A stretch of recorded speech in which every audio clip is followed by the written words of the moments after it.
is amazing. I was clash heads again. This is like Chaz Mostert and Cam Water. It's motorsport, but not as you know it. Test yourself and your everyday road car. Safe.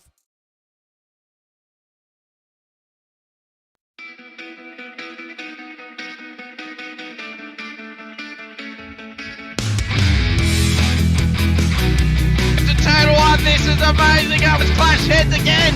This is like Chaz Mostert and Cam Water. It's motorsport, but not as you know it. Test yourself and your everyday road car.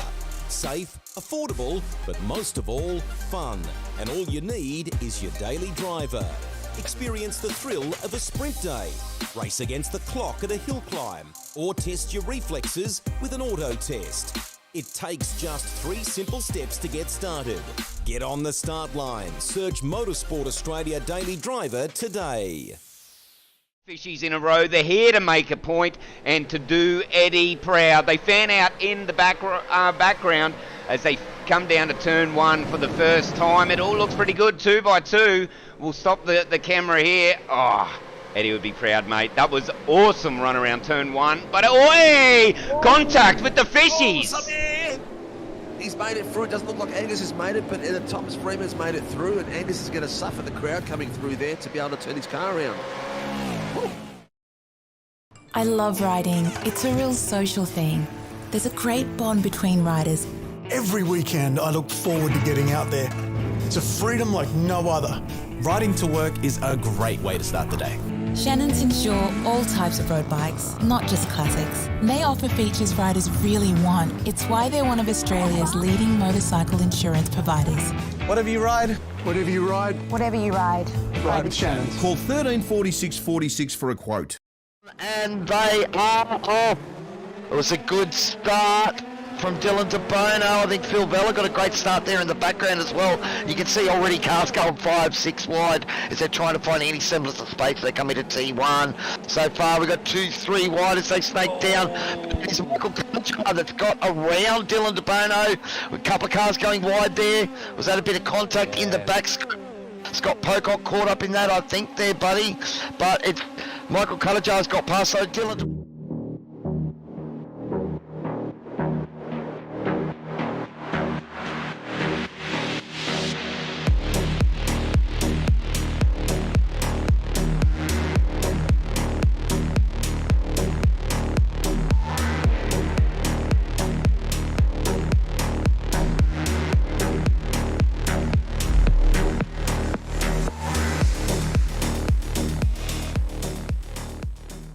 light is coming out and we're about to get going, and we have a green light and a very slow start for the 86s, but they are moving out there on the grid. It would be very interesting to see exactly which driver can capitalise on this first lap.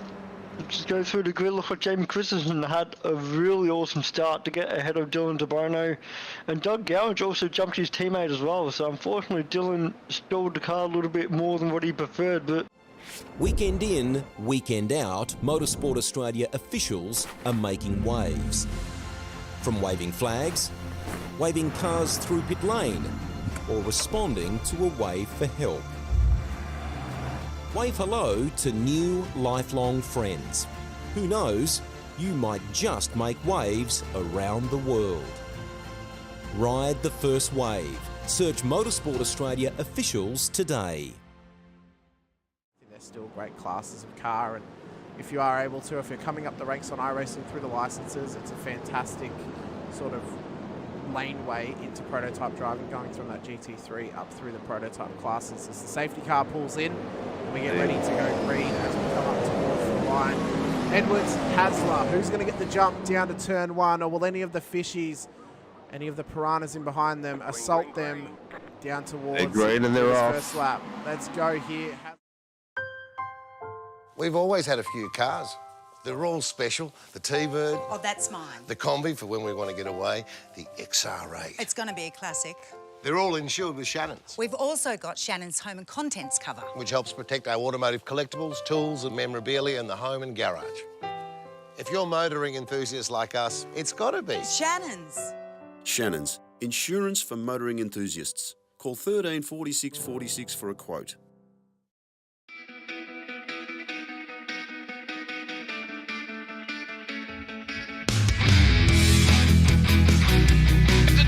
one, this is amazing. Oh, it's clash heads again.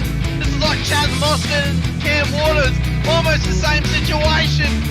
Better contact going down the hill. Sam Noble wants to snip on Dave Coleman now. Sam Noble bottle right now because, I'll tell you what, Bruce Tanak and Jamie Dyson just absolutely drove away from us.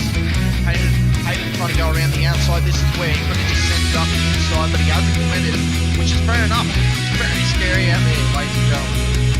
Now let's see if we get a good run. God's just absolutely think about it. It's a really nice move. Blake Delaney had to move out of the way.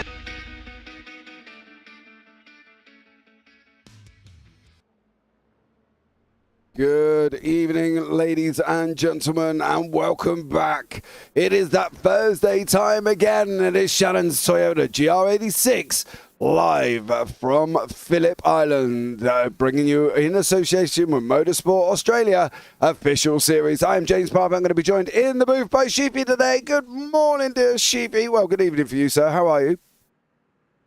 I'm delighted to be back. I've been away for a month, but how have you been, JP? Been a while? Yeah, not been too bad. Unfortunately, I missed last week, mate. As my wife puts it, I had man flu. You know what I mean? Men always get man flu, women always get flu. I'm not quite sure what the difference is, but apparently I had man flu, and I just felt rough, mate. And I think Hamish covered me last week. So that was always good. But good to be back here for round 7, dear sir. The season is getting on with it, and we're coming down into the business end. Yeah, definitely correct on that. And obviously today we are at Phillip Island. This is one of my favourite tracks in the G86. Just in general. You know, I've had a podium here in 86 with SRW with my teammate Dylan DeBono winning that race. So, you know, good fun memories here with the league. And I'm definitely, you know, missing out tonight on the race, but I'll get to see the fun accents. But, yeah, it's going to be very interesting to see who can topple off Dylan after 3 wins last week.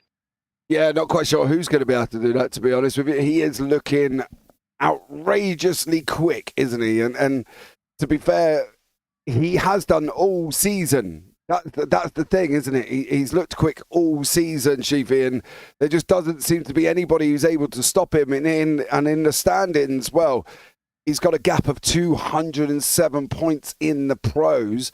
Fritzy's winning the Pro-Ams on a 124-point gap, and Greg Johnston's winning the AMs with only 2 points gap back, with him and Dean Sinkovic and Kevin Wakefield. Their combined gap between each other is 4. So the AMs is still up for fights, but the pros, the Pro-Ams, is it looking already done with Fritzy and DeBono taking it? Well, it's going to be real harsh. I mean, you can look at the massive gap now, but all it takes is a couple more bad rounds. I believe he did have one little bit poor round early in round number 1 from memory. So if he has a bad night tonight or next week, you know, that can suffer up a bit. And I know for sure if anything happens on the internet side or busy side for round number 9, that you can't use that for a drop round. So you never know what's going to happen. I know a few drivers, unfortunately, you know, for some occurrence had missed the final round, and that can ruin their championship. So you never know what's around the corner. So these drivers that are behind Dylan, they've got to, you know, keep turning up every week, get as much points as possible, because you don't know what might happen later in 2 weeks' time. Yeah, I know what you're saying. You know, that this is the wonderful world of being online, right? You know, we take that chance. Hell, I take that chance every time we're broadcasting, because obviously for me, I've got internet, I've got everything, and we electric the whole thing, and any part of it could go wrong. Now, we don't want to wish that on anybody, right? Because DeBono's done just exceptionally well, and he's on screen there for the Velocity SimLab team, and he's just done amazing. And I don't think anybody would begrudge Dylan taking the championship because of just how well he has actually done. Yeah, definitely correct on that. I know last season he was a bit disappointed because he finished P3 in the V8 Supercars and in the Formula 3 and the G86s. Obviously, it's good to show that he's very consistent no matter what car he's driven, but he just couldn't take a title. So he's definitely very hungry on a Thursday night as well. You know, leading the championship by so much, he's definitely putting in the time and effort week in, week out to put himself in such a good position. So it's paying off really well, and yeah, definitely looking forward to see maybe a couple of his teammates or a few others up there on the grid just try and suffer up a bit and just put a lot more pressure on him. Yeah, along with the fact that they've got to help him out, right? Because obviously if your team leader's leading, you want to make sure he can score maximum points, because the last thing you really want to do is give it to him and, you cause him a problem or whatever the situation may be. We've seen teammates take each other out. We've seen all sorts of drama, and so anything can happen. And don't forget, we've got 3 heats tonight, guys, as well. Top 10 reverse for the heat number 2, top 5 for the final round as well. If you are here, don't forget to say hi. Let us know that you're in the chat. I'm sure we'll see Ray Douglas at some point who popped it in going, hello, boys, as he normally does here as well, as we're on qualifying at this track. The Phillip Island itself, 11 turns of sweeping corners. MG is the only real sudden stop at the hairpin. Turn 1 is possible to make overtakes, but if you go too wide, please don't let the car drift if you're on the inside, because you're going to be shooting that person off the side of the circuit, because there is no runoff on the outside, and it's going to be very, very difficult for them to hold on to the car if you're going to open up the steering. So you've got to be aware that, to make sure around here, Shifa, that you keep it nice and tight, you keep it nice and consistent, because the last thing you want to do is put somebody on the grass. Yeah, definitely correct on that. I know for sure out there in qualifying, they're all by themselves, so they don't have to stress about a slower car just approaching coming to turn number 1. But yeah, I definitely know for sure from experience here, it's a lot of momentum. You just got to hit the right braking point, put the right pressure on, gear shift at the right time, just to eliminate the errors off your drivers. You see just one of the drivers just pulling to the side. It looks like he's not happy at the moment, but it's a challenging track because realistically, I see in practice as well, and you can probably see it in quality as well, a lot of drivers can get into the 46 seconds with a bit of ease, but coming into the 45s, that's where the technical part starts, coming into the driver. And, if you try to push too much for experience, you actually end up going backwards and overdriving the car instead. Yeah. And that's always a thing you don't want to do. You want to make sure that you're not overdriving the car. And at the moment here for Sean Ratcliffe, he's not got a time on the board. And hopefully we'll be able to see him. It's good to see David Gallo back as well from the Carlins Motorsport team. Normally running alongside Daniel Byrne. Byrne is here as well, so that's great for them. As Gallo comes over the line, what's he done? He has got a 1:45.887. What about Ratcliffe? Are we going to see a time on the board from Shane Ratcliffe here? Pole position and up in that top 10 area that we talk about is quite important here with Phillip Island, because it can be a very one-lane race circuit. Yeah, it's definitely very challenging here. I know for sort of hairpin, I would say the number 1 opportunity to make a move there. It would be crucial as well not to make an error, because it's one simple mistake and you're down at the back, and or just cause too much damage to your car. I know for sure that main straight there, you've got to be within the 0.5 seconds, if not 0.4. You've got to time your run very perfectly to get ahead of the car that you're overtaking. And not just that as well, you want to try and clear them as well. Last thing you want to do is go side by side coming to turn number 1 and be stuck on the outside or the inside. It just depends on what the driver is more comfortable with. But yeah, it's not the easiest track out there. I know for overtaking, but I know these drivers here would have put a fair bit of laps into Phillip Island. It's been an Aussie track, and they've probably got a couple of aces up their sleeve to apply during the race condition. Yeah, exactly. Ratcliffe's gone and put a time on the board. He's gone and put it on second, 1:45.717. DeBono, 1:45.615. Going quicker again, unfortunately for everybody on the grid is Dylan. He's looking like it's a very difficult one for anybody to topple the man, the myth, the legend that is Dylan DeBono at the top of the standings. It's going to be very, very difficult, but Ratcliffe's doing a great job trying his hardest to get close to him.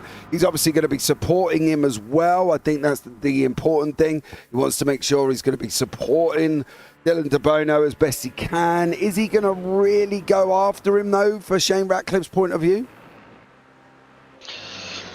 It's difficult to say. I mean, I know a lot of drivers have different opinions on what they want to do on track, and obviously just just apply to themselves. What do you want to do? I think starting in pole position here, if you get a real good launch, you fly yourself into a real good position. But I know De Bono, not trying to put him down or anything like that, but I have seen him a couple of times in 86s struggle to start and going a bit backwards. So, it's the launch, I would say, the number one critical thing at the start of the race that can determine how the race plays out. Yeah, I think they've got to be aware that if between De Bono and Byrne and Ratcliffe, I should say, we're on the velocity similar team, start breaking away, they've got to make sure they can break away cleanly. Now, one of the separation points they've got at the moment is Grandpa Gowans has gone and put it in second place with Daniel Byrne in third. So that's pushed Ratcliffe down to fourth. So Ratcliffe's going to have a bit of work to do once this green flag drops, because obviously he wants to make sure he can get as close to Dylan as possible to try and help him out. But obviously when you're pushing more, it causes more problems. And then we've got Katagazunis in fifth place, with David Gallo in sixth and Dan Batouche in seventh. So we've got a lot of a pro-am mix fighting at the front, of course, like we normally do. Down in the AMS, it's Greg Johnston here leading the way for the AMS. He's leading the way in the championship with him, Dean Sinkovich and Kevin Wakefield, only separated by 4 points.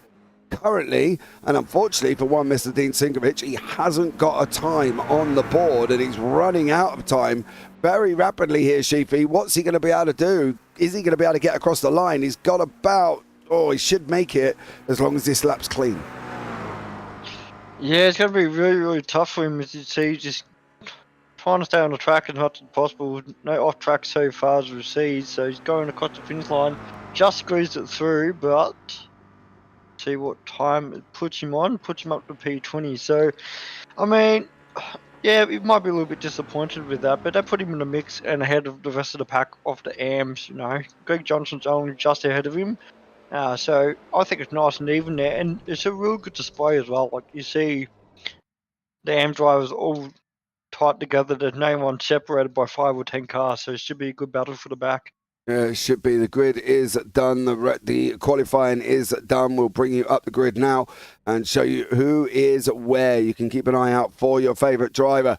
Well, here is the grid. It is Dylan De Bono on pole with Doug Gowans in second, Dan Byrne in third, Shane Ratcliffe fourth, with currently Sam Katagazunis in fifth. Then you got David Gallo, Dan Batouche, Mark Turner, Tim Conn and Daniel Fritz rounding out row 5. On row 6, it's Ty Delaney and Nick Clifton.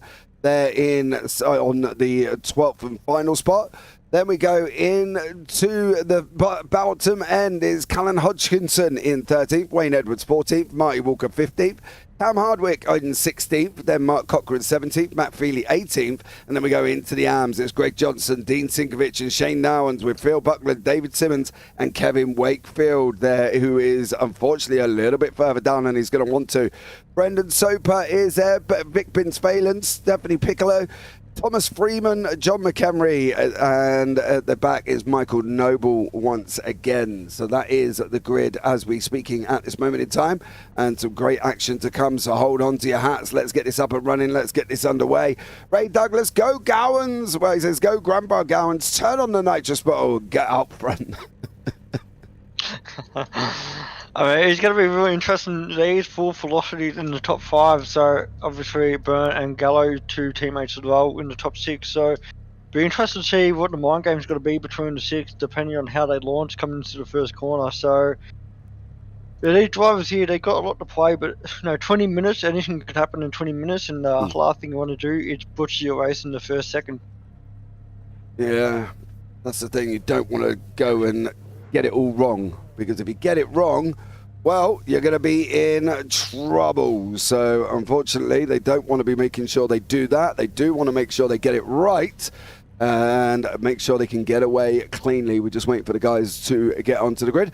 Hope everybody is well. Don't forget, like, subscribe, turn on the bells and do all that other fancy jazz that you can do for absolutely free on YouTube here, because we are going to get this racing up and running very shortly. We're just waiting for De Bono and Gowans to go on to the grid, and then we're going to be up and running as well. There's a few others that needs to get on, so that would be handy if they could, because then we don't have to worry too much about running late and people not making the grid, because that is always a possibility as well.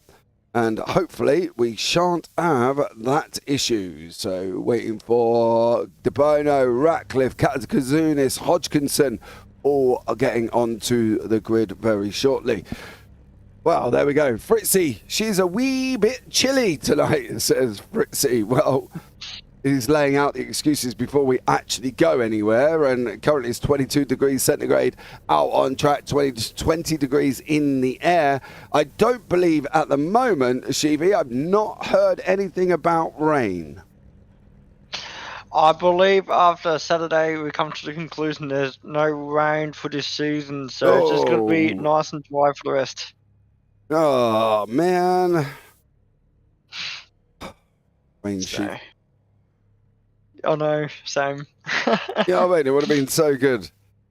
But clearly, these guys don't fancy the rain. So Dylan De Bono is there on pole. We're just waiting for Katakazunis, Freeman and Mitch Noble.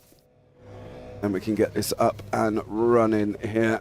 I think they should just whack it on realistic, and whatever's going on in Phillip Island is going on. But the lights are coming on now, and we're going to be up and running here. Whoa, there's a jump start.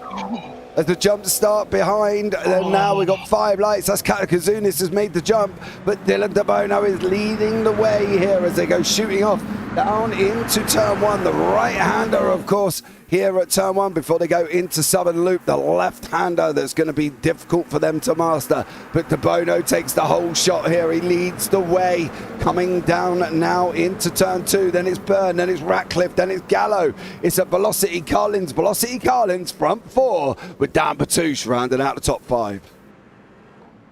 Yeah, definitely not the way to go for the velocity lad of Sam Katakazunis jumping to start there, but you see Dan Patouche had a real good start, up 2 positions already as well, and put himself in a real good position now. Just all we have to do is stay in the back with David Gallo, and hopefully the tow can keep him together. As you see, De Bono on the inside, Byrne on the outside.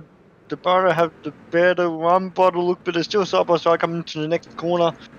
With Byrne this time on the inside, and he's taking the lead off De Bono, so it's a battle galore at the moment. And a couple losses at the moment. Doug Gouge also lost a couple of position 4 from the get-go, so not exactly know what happened to him, but as you see, trying to make that position back up on Dan Patouche. And on the outside coming onto Lukey's Heights, I don't think he's going to stick to it, unfortunately. Looks like Gowans now, if he's going to make a move, he's going to come down into MG, the right-hander. He does make that move. There's another little bit of action further back as well. Ty Delaney is making the move as best as he can. Dan Byrne, but has got the front stick done and dusted. Dylan De Bono, Ratcliffe, Gallo, and then Gowans rounding out your top 5 as they're going to come round for the first time here once more. Let's see how they all get on. Let's see what goes on. And let's see if it all has settled down here once more as these guys go flying off currently. So great job from all of these guys here as well. I'm just going to have a little bit of an issue with something I need to try and resolve in the background. Why this is deciding that it wants to go a little bit haywire. As you see, a few of the drivers are still out there battling. You see Mark Turner flying down the water at the moment, so I think he might have had a little bit of a mishap with another car. And Dan Patouche as well dropped 10 positions as well, so that's very, very unfortunate for him. There could be a little bit of contact in the battles at the moment, but Dylan De Bono still, not just still maintain the lead, got the lead back from Byrne, and Shane Ratcliffe as well followed him behind as well, back into P2, but Byrne saying no, I want to battle. He's gone for the inside move at the hairpin, but couldn't make a stick. So it's Velocity 1-2 with the Byrne and Gallo partnership in the Carlin as well in 3 and 4. So you see there, Dylan letting Shane go ahead. So looks like they're working as a team. They're trying to use Dylan De Bono as the shield and Shane is the draft master at the moment. So it'll be very interesting to see what games they're trying to play tonight. Yeah, it is here as well. Bear with while I try and resolve these wonderful little technical issues we've got running on currently at the moment. Seems to be a little bit of a problem with the timing software, so give me 2 seconds while I just try and resolve them issues. I do deeply apologise about this, but it's just causing a little bit of a problem this morning. So hopefully we'll be able to get this one sorted out here Chiefy as well, so make sure we don't have any more issues. But let's get this going. Let's get this up and running. And these guys are fighting it out with Shane Ratcliffe, Dylan DeBono, and Dan Byrne rounding out your top three. Gallo's in the mix again here. So great job from him as they're all going to be coming over the line. And Timing Tower will settle down on the left-hand side. Jace Douglas, hey Tyler, hey JP, hey buddy, how are you? Hope you're enjoying your Monday. Hope your Monday has been well. We know how Monday is at the beginning of the week. It's never ideal, Sheep, is it? Not everybody loves a Monday. Nah, Monday can be pretty brutal, and that is my my Mondays at the moment. I've got 6 hours straight of uni, so I'm not looking forward to Mondays anymore. I normally do, but thankfully today, Thursday, is a little bit more calmer and a bit more happier today because Friday is tomorrow. Yeah, it is Friday tomorrow for these guys there as well. So hopefully they'll all be able to settle down as they're on their run down into Siberia. Shane Ratcliffe, Dylan DeBono, Dan Byrne and David Gallo. They've got to work together to try and close in on the guys in front. Unfortunately for DeBono, now Byrne has made his way through on that one here. So Dan Byrne finding out in second. Ratcliffe's has got himself into that lead. He's up 3 places with DeBono in third and Dave Gallo in fourth, with Callum Hodgkinson behind in sixth. Ty Delaney, then you've got Cam Hardwick, who is closely followed by Clifton Walker and Katakazunis on the racetrack and constantly battling all the way through. But DeBono is now side by side with Byrne on that run round turn 10, coming through turn 11. Who's going to make it through? It looks like Byrne's going to make it through. DeBono going backwards faster than he's going forwards. Yeah, I think DeBono might have a little bit of a strategy at the moment. It looks like he's trying to help Shane out take the lead instead. He knows he's got a real comfortable championship lead, so maybe he's trying to help a teammate out, trying to capitalise as much points as possible in the points. So it looks like that DeBono just trying to battle with Byrne just to drag him a little bit further away from Shane, get away from the draft. I know for sure once he gets past the 1 second mark, he will be very, very comfortable in the lead. So maybe just find a little bit of strategy here and just dragging him away from for a chance for the win. Yeah. Well, let's see how they go. Can they break away once again? And then we've got Ty Delaney, Cam Hardwick, Mick Clifton and Marty Walker. There, your top 9, and then Callum Hodgkinson rounding out the top 10. He's got Fritzy right up behind him. Fritzy's down 1 place. He's done a stellar job this season, has Fritzy, and has been on the pace, so that's absolutely incredible. But Ty Delaney got Cam Hardwick and Mick Clifton behind. It's going to be a struggle for some of these guys, but they've just got to fight, and fight. Yeah, definitely, as you see, Harvick trying to put a lot of pressure on the young gun of Ty Delaney.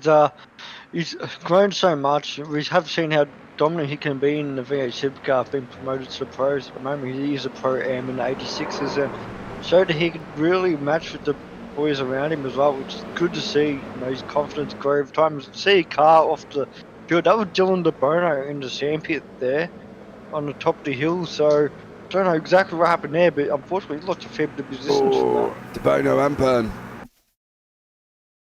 Looks like we've lost both of them. So the side by side here, doing a little bit of a curve. Well, that's what happened with DeBono. Unfortunately, him and Byrne making contact and coming together. That's going to allow Gowans now to battle away with Gallo for that third place. There's a lot of other changes here. Hardwick coming down the start finish straight. He's got Delaney and Clifton alongside there coming through turn 1.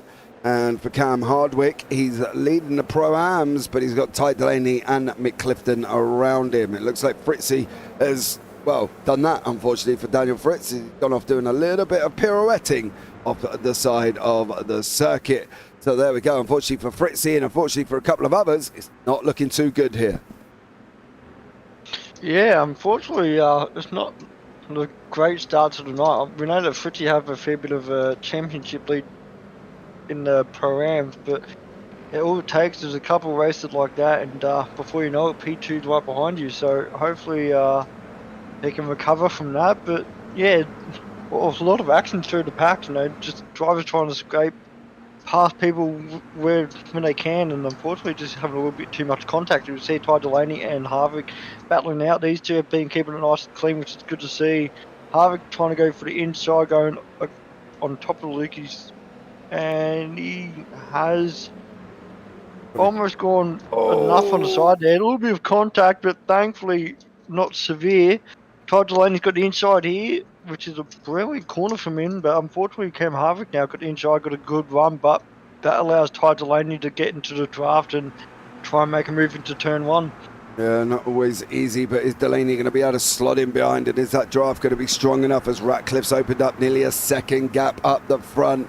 He is slowly breaking away, slowly making gains and positions and time, which is what he needs to do. But for Hardwick, is he going to be able to get past Delaney? That's going to be the question. He's not, I don't think. Delaney looks like he's going to have a little bit too much of 007 there of Ty Delaney trying to go up the inside, not getting it done over Cam Hardwick. Hardwick runs into turn 1, still managing to hold on to that position. But for how long, Sheepy, that's going to be the question as these guys continue to battle. Yeah, there's a lot of pride between the two of them. They're battling for a top 5 position, which is awesome to see. We have seen a couple of the pro drivers making errors and falling to the back of the field. So these guys here putting on a show, and we see Hodgkinson and Clifton as well trying to join the battle here.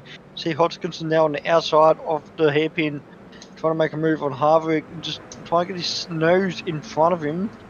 Coming to the next corner, he's got the inside line, so he should make the move done real quick ASAP, but now it's Clifton putting the pressure on Harvick, so it's just so important to hit the correct line and not to get stuck on the outside there, because unfortunately Hardwick lost the position. They did. Hardwick, unfortunately, but him, not ideal. Callan Hodgkinson almost made the move past Hardwick, couldn't quite wrap it up there. So he's going to have to hang on once more to get that run, and well, there you go, he's taking a big old dive going into the hairpin. Now the left hand around turn 10. This is where they're going to keep the power on. Try and hold that car to the outside line. He's looking, he's not going to make it. You can slot in now. There you go. Now follow him and see if you can get the drive coming out of the corner exit from turn 11. It's going to be a straight sprint down into turn 1. What's going to happen with Hodgkinson? Is he going to be able to make it past Hardwick? Is Mick Clifton going to be able to make it past? Clifton's going on the outside. Hardwick's going on the inside. They're almost looking free wide. It gets covered off though, unfortunately for Clifton. Hodgkinson there on the inside line. Hardwick on the outside. Don't open up the steering. They're coming into turn 2, round the southern loop they go. And Clifton is still stuck behind Hodgkinson and Hardwick, and now the front battle on the grass there is getting very, very spicy with Ratcliffe, Gowans and Gallo, less than a second between the two of them. Yeah, definitely awesome battle forever. As we've seen, Shannon made a little bit of an error coming out of the hairpin, just dragged it out a little bit too wide, but he's maintaining position. Looks like Doug just let him on the inside and allow Gallo as well to have the inside line there, so I'm not 100% sure what's going through the mind of Doug Gowans here. If he rather stay behind and just set himself up for the last lap. So yeah, it's interesting to see what the drivers would prefer. Would they rather be behind on the second last lap or be ahead? As you see, almost contact between Gallo and Gowans. But Gowans gone round. Oh, Grandpa Gowans has gone round. That's going to allow Dan Burn to cut through.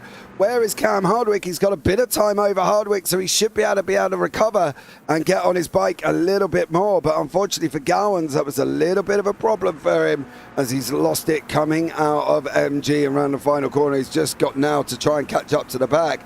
Hardwick, however, has not got that luxury as he's got Ty Delaney right in front of him. Yeah, just unfortunately, it just proves how crucial it is not to make an error. You can lose position and time ASAP. To see Ty Delaney going across the start finish line. He bumped drafting Cam Hardwick, so he wants to stay behind him. He wants to push him to try and catch on to the Doug Gowans. So he's saying here to Cam, let's work as a team and let's aim for P number 4. So looks like Ty here just trying to make Cam work as a team here. So it'll be interesting to see exactly what the reception will be for Cam. But I'm guessing that he'll, it is his teammate Doug Gowans ahead, so maybe he doesn't want to work as a team to capitalise on P4. No, would you? No, probably not, especially that, his teammate is a little bit further up on the field. You don't want Ty to pinch any points or risk of chance of another mistake, so yeah, probably smart play from Cam, trying not to allow Ty to catch up too quickly. Yeah, you definitely don't. And unfortunately for Cam, he's left out there. Mick Clifton has come through and has done a great job. He's just taken 2 positions, Hodgkinson and Hardwick. We've got Dan Batouche in the background. Unfortunately, it looks like Steve Sinkovic is into the pit lane. And we'll try and have a look and find what he got himself up to. But whatever it was, it put him into the pits.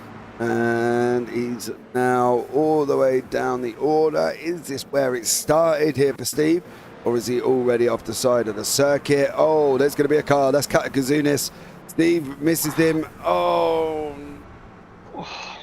Steve in the AM. Yeah, it is. But unfortunately, that's Steve's AM Championship.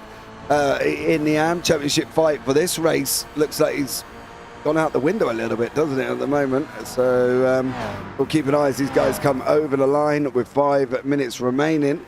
Mick Clifton leading the way with Hodgkinson and Delaney in that pro fight. Are they going to continue that way? Well, I wouldn't like to put your money or your house on it, because I can tell you what, these guys have been swapping positions, and Delaney and Clifton are looking like they've... Delaney and Hodgkinson look like they've also swapped again, with Delaney taking it up this time around. Great battle from these guys in this middle pack.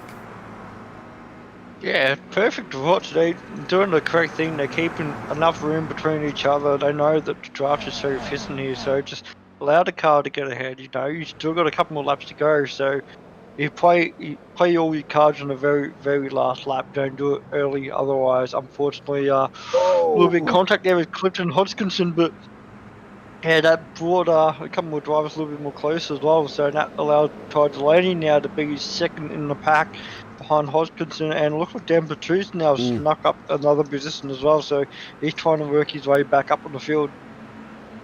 And then we got Mick Clifton, who have just sung praises for, to say how well he did. And then unfortunately he's lost that couple of positions. Now he's got Dan Batouche on the inside. Is he going to be able to make it through as they're going up over the blind crest, dropping down into MG, the hairpin? You've got Clifton on the inside. He takes the right-hand side. He leaves space for Batouche on the exit. Probably didn't really have to. He did have his car in front. But Mick Clifton here is holding on to that outside line as they're going to be going on the run down the start-finish straight once more here at Phillip Island on lap 10. We've got 4 minutes remaining. They're going to have about 3 more laps before they go on to that final one. And you can see it there, Hardwick pushing along Batouche. He's trying to get him in front of Clifton as they're coming down into turn 1. Is he going to be able to make it through? That's the thing. Batouche does, Clifton doesn't, and unfortunately for Mick Clifton, it looks like he's lost that position to Dan Batouche and Cam Hardwick all in the same time. But I can tell you what's happening up here. David Gallo and Daniel Byrne are not too Shane Ratcliffe are not too far apart at the front of the order, so action all the way up the front. They haven't got long left at all here, Sheafy. Yeah, it's only, I think, 2, maybe 3 laps, depending on where the start-finish line, just the timing for the race is. Shane Ratcliffe had a brilliant race so far. He basically had the lead for most of it, and doing the right thing to try and keep as much of a gap as he can to Gallo. Just, unfortunately, Gallo doing the correct thing, staying behind his draft. He's playing the cards to the very last one, so it'll be interesting to see exactly what Gallo's got to throw at Shane Ratcliffe, but the battle's all the way through as well. You see Dan Burns and Doug Garrett as well trying to fight for the last position on the podium as well, so they're pretty close. So a bit of battle between the 2 teams here, and obviously 2 different positions as well, but awesome to see. Yeah, awesome action all the way through. It's not going to be the final lap this time around. I think there's going to be one more. Oh, Barney, this time they're well within their limit. It's going to be this one and then the final lap next time around.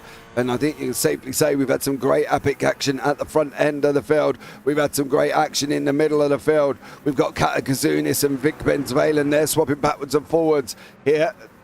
A great job from these guys. Unfortunately for Sam, he jumped the start at the beginning, and that is why he is where he is. Ty Delaney, Callan Hodgkinson just swap places once more. There's a lot of swapping, and I feel there's a lot of more swapping to come here, Sheepy, as Cowans and Byrne are still fighting it out here again. Yeah, you see that Dougie Gowan's got ahead of Daniel Byrne just coming across the start-finish line, so you could tell that he's trying to shred as much as possible to try and catch up to the two boys up ahead.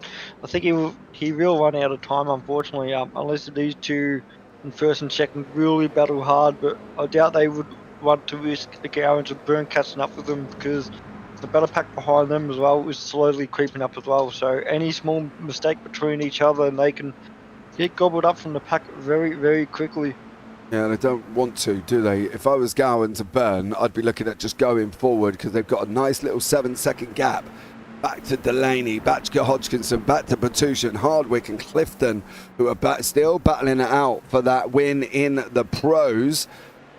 So they're going to have to be a little bit more mindful of what's going on. Are they going to now settle down as we're coming into the final couple of laps? I doubt it very much, and you can see on board with Delaney now.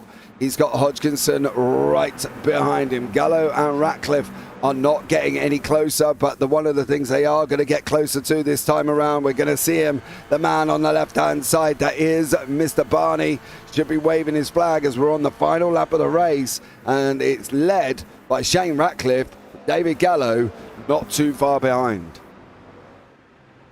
Yeah, it was one last lap now, so I think the best bet for Gallo now is just to be really confident coming into the hairpin. Our brake zone, try and get into inside, just push him out wide, just to put him under pressure here. So he's got a real good distance. He's only 0.2 seconds behind, so really, really good opportunity here. The gap is slowly getting smaller, so interesting to see what Gallo does here. If he tries to go for the inside, Shane has blocked it, so he's done a real smart thing, forcing him to go onto the outside here. So that's one bucket list ticked off for Shane for blocking Gallo coming into the lead. Now it's up to Gallo to try and set up in the second last corner, just at the bottom of the hill. He's got to get a real perfect run, get on the bumper of Shane as close as possible, and try to use the draft to get past him just before the start finish line. Yeah, well, we're going to find out how that's going to work as these guys are coming into Lukey Heights. I don't think Gallo's going to have enough. I really cannot see Gallo having enough and getting this one done, unfortunately. I think it's going to be Ratcliffe's win. I don't think he's going to be able to get the run out here, Sheepy. I think it's just going to be a little bit too hard for him.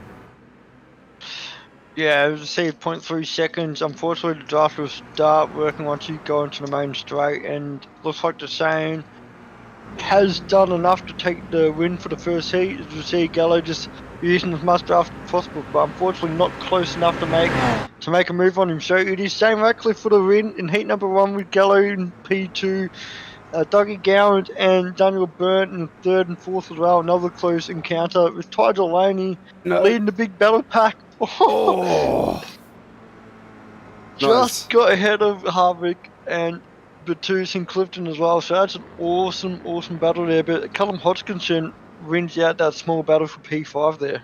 Yeah, Delaney taking the Pro-Am win. A great fight from him. Hardwick in second place.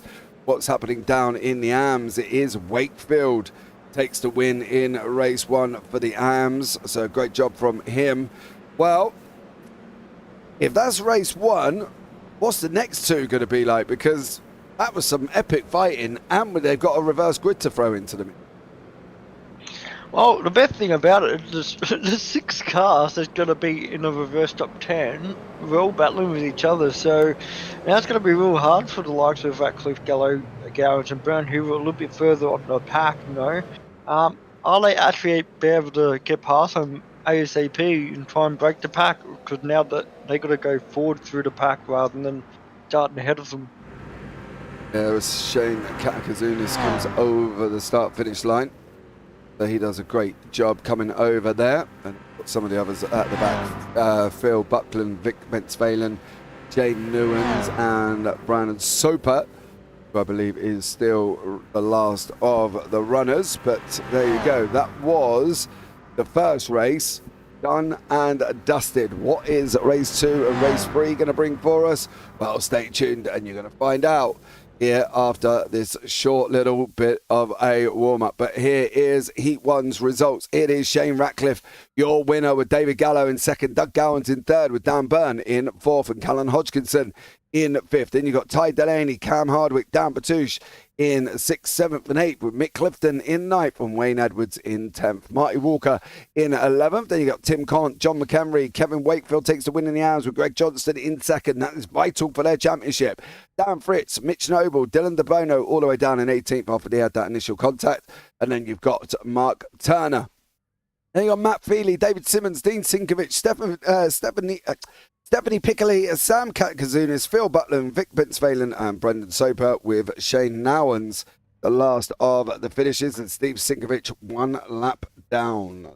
Fortunately for Steve, not an ideal scenario from him. Right, let's have a look at the grid for race number 2. And it's going to look like this with that top 10 reverse. It's going to be Wayne Edwards, Mick Clifton, Dan Batouche, Cam Hardwick, your front 4. Ty Delaney, Callan Hodgkinson, Daniel Byrne, Doug Gowans, David Gallo and Shane Ratcliffe, your top 10. Marty Walker, Tim Corn on in 11th and 12th.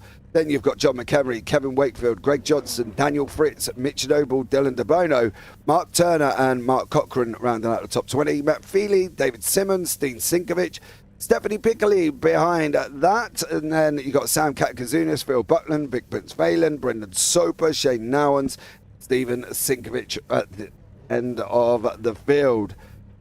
Could be a little bit interesting here, Sheepy, with the top 5, not the pros.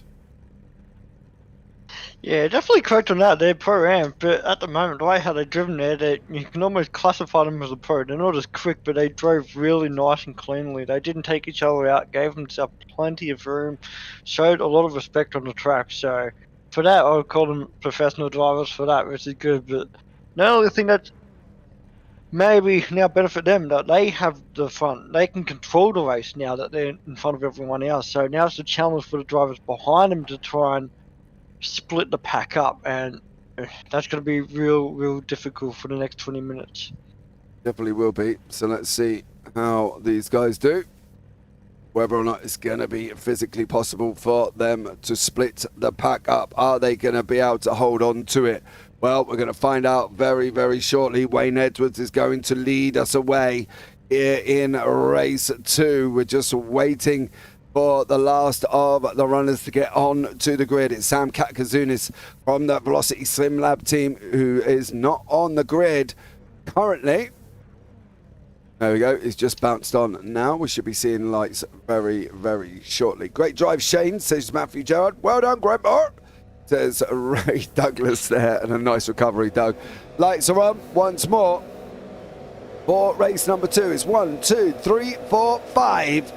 And we are green for race 2 here for the Shannon's GR86 Motorsport Australia Official Series, live from Phillip Island. Wayne Edwards, Mick Clifton, Dan Batouche and Cam Hardwick. You can see they're 3 wide further back. That's Ty Delaney, Callan Hodgkinson, all in there as well. Ty Delaney sends it up in the inside. He's got to be careful not to hit to Batouche round turn 1. Edwards, Clifton going side by side. Delaney's now come back up the inside into Southern Loop. Now they've got the run through turn 3 down into Repco. But these Pro-Ams putting on a great fight at the front here, Sheepy, and we're only about 30 seconds in. Very nice and clean from all 5 drivers, or 6 LSA at the moment at the front of the pack. Just keeping the lead nice and clean. Real good launches as well, which is good car control coming to the first corner on cold tyres. We know that a lot of drivers can make a small error, but hairpin's very difficult as well on cold tyres. You know, some drivers try to make an opportunity to make a move or two, but they keep it nice and close, side-by-side action, and it's almost like a 2-way formation lap at the moment on the open lap. Yeah, they are. They're not leaving each other alone. They don't want to give each other a remote little bit of sniff here. They want to make sure they're hanging on and keeping side by side as they're off around Hayshed into Lukey Heights. It's the blind apex left-hander.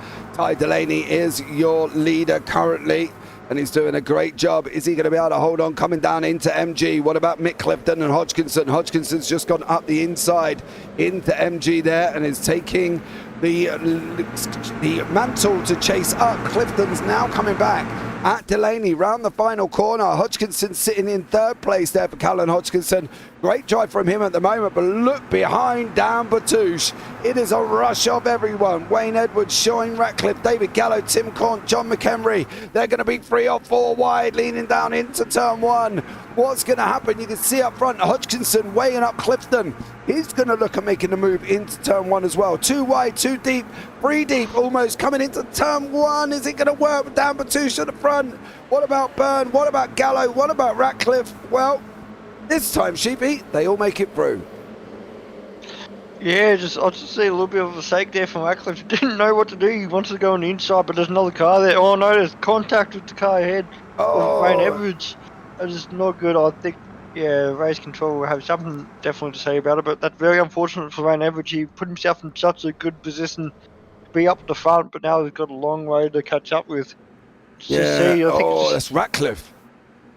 Yeah, I think Ratcliffe just had a real good exit and wasn't expecting Edwards to struggle coming out of there a little bit more slower. So unfortunately, you can tell the experience difference between the two of them, and just unfortunately Ratcliffe has made an error there. But that doesn't stop the battle pack from battling out with Callum Hodgkinson and Ty Delaney now battling out for the lead. But the rest of the Piranhas are very close behind them. So once again, they're going to show nice patience here. Just try not to make a mistake, try not to make too much contact, and just try and control the race for the next 20 minutes. Yeah, you make it sound so easy, Stevie. They just got to try and control the race for the next 20 minutes. It ain't going to be easy, because look what's happening behind Hardwick. It's Hardwick, Byrne, Ratcliffe, Batouche, Cont, Gallo, McHenry, De Bono. Matty Walker is the last of the pack runners, but look at all of these guys up this front. This is second, right the way down into 10th, battling away, and for Cam Hardwick, he's a cork in the bottle. The Piranhas are circling, and Cam is the dead meat in the middle, and unfortunately for him, as everybody's looking to come through. Shane Ratcliffe, your winner in race 1. He's come back through now up into 4th place. It's going to be tough for these guys. Can they hold on, Sheepy? That's going to be the question. I think Cam will probably do the right thing with the team and allow Shane to go in. He knows a little bit more quicker of a driver, and actually might benefit the whole pack. Actually, they do allow Shane to get ahead and try and pull back Hodgkinson and Delaney. They almost got 1.5 second lead at the moment between the rest of the boys. So I think they definitely want to try and do the right thing, work as a team, try and drag the lead back in. The last thing you want to do is battle for too long. And oh no, there's contact between Delaney and Hodgkinson. I don't know what happened there, but unfortunately Hodgkinson is off the track, and that actually allows everyone now to catch up and Shane to take the lead. So a bit of contact from the exit of the hairpin between the two leaders, and now all of a sudden Shane's gone from P10 to P1 in a matter of 3 laps. Yeah, we'll have a look back at that one very shortly here. We'll just let this battle commence between these guys and see what goes on with Ratcliffe. Obviously might have that penalty incoming there, Sheepy, considering the fact that they obviously made contact with he made contact earlier on, didn't he, with Wayne Edwards. Unfortunately, Edwards went off the side of the circuit after contact with Ratcliffe. But let's have a look back at the Callan Hodgkinson situation. Hodgkinson and Delaney. Hodgkinson on the left, Delaney on the right. That's tough. That is tough, but the problem is Ratcliffe's into the pits. We think that's to serve the penalty for the earlier incident. However, Delaney has said, well, you crack on, I'm going to go and fight. So it's Dan Byrne.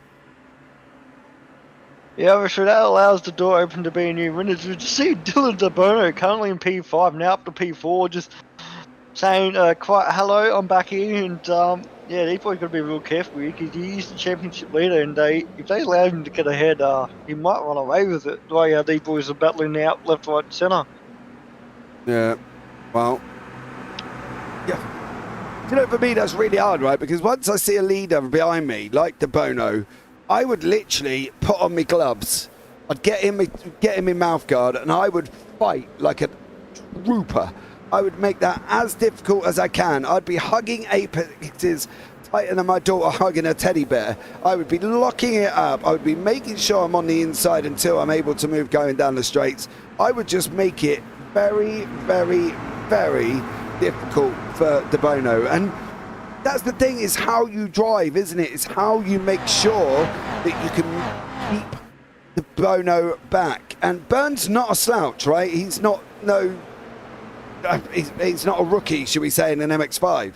He's been in the GR86s. He's 2.3 I rating. He knows what he's doing, doesn't he? And that's the thing for De Bono. De Bono knows Byrne knows what he's doing. So, you know, it's like a he knows, you knows, I know situation. But for De Bono, he's got Delaney battling behind him, who's got Kant, Batouche, Gallo. The main one I would think for De Bono would be Gallo, to allowing Gallo to get past these guys and get onto the back of them. Because obviously it's a pro fight we've got at the front, you can see on the left-hand side. So at the moment, for Byrne, he's got to try and hold up De Bono to allow Delaney to give De Bono a bit of grief, if you get what I mean.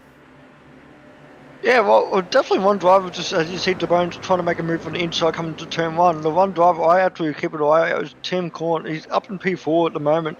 He can be very, very quick in these cars as well. I'm not 100% sure how consistent he's been over the last couple of weeks, because I have been on holidays, but I know for sure when he's locked on, he's definitely locked on for sure. So maybe if he can get his way past Ty Delaney, he might actually put a lot of pressure on Dylan De Bono, and might actually save Daniel Burns from the leaders. To see De Bono coming on the outside of the hairpin, Delaney on the inside behind as well. So going to be very interesting here, very tight. Delaney's done the right thing. He's trying to make a move on De Bono as well, and trying to keep his position away from Tim Corn, but Tim Corn has the inside now, and that puts him up into P3. De Bono's still stuck behind Burns. So now De Bono, he's got a lot of thinking to do, because Corn at the moment, he's done an awesome job creeping up the field at the moment. He's already plus 9 positions as well. So obviously De Bono up 16, so he's a lot more higher up the grid compared to where he started. But I know for sure Corn's got to put a lot of pressure on him. Oh, he has, but Byrne has got to do the thing now. Just start taking MG a little bit slower. No, hug the inside, back De Bono into Kant, get him under pressure, because the worst thing he wants is De Bono getting past Byrne, and then it's good night. It's see you later. De Bono will probably be gone. And that's no disrespect to Byrne or anybody else on the racetrack, but how fast De Bono is, it's going to be a little bit harder for these guys to keep up with him. Take some of the corners just that little bit slower. Give him something to think about, because you can't give him the inside line. You can't open the door, because Dylan De Bono will burgle you, and he has done that on Byrne. And he's then gone and shut the door behind him and said, well, I've taken your position, you're not having it back. Don't put your fingers in the door frame on the way out, because I'm closing that door now. For Dylan De Bono, he did what he had to do there. He cleared him on the inside, but as I said, Byrne should have been hugging the inside on every single corner to make it as hard for De Bono as possible. Yeah, it was so bizarre there. I mean, like, I would have thought that he would have rather try and use Tim Corn to put De Bono under pressure, but now he just opened up the door for himself. Like, Corn now putting pressure on him for P2. Obviously, he's got the outside here coming in. Corn decided to stay back, and now I know for sure draft is a good handy thing, but he's put himself under pressure now, because Ty Delaney's, sticking behind closely as well. Tim Corn, very experienced driver in the GR86s, have some good pace, and now I'd say it's almost up to him now to put De Bono under pressure. It's almost 3 wide. These boys here are definitely not letting go of these positions, but it's very, very important coming down here now. They're going to be side by side. Who's going to leave the room, who's not? Ty Delaney trying to make a little bit of a sneaky move, but unfortunately that didn't pay off for him. And that just allowed Tim Corn to maintain P3. De Bono had a real good exit as well, so I don't know what's going to happen here now, but Byrne now got a lot on his plate to work on, as we see down a little bit further back with battling up with Byrne's teammate of David Gallo. And the battle is all out, and the gloves off for a couple of drivers. The gloves are off. It's boxing time, as they say. It's all about where you're going to be on that final lap. 9 minutes remaining. Dylan De Bono, Dan Byrne, Tim Cont battling it out. Ty Delaney, Patouche, Gallo, Hardwick, McHenry and Mark Turner all scrapping it out here. Is this going to be action, action, action? Well, I can guarantee you it will be action, action, action. Now we're coming into that final 8.5 minutes, and Burns looking up the inside. De Bono's giving him a little bit of a sniff. De Bono's going to have the inside for Repco. Into turn 4 they go. Burns pushed out on the outside. What's going to happen with Con? Is he going to be able to make it through? He doesn't get past this time around, so it's all as they were. Oh, Batouche! Oh! Contact. Man, that was massive.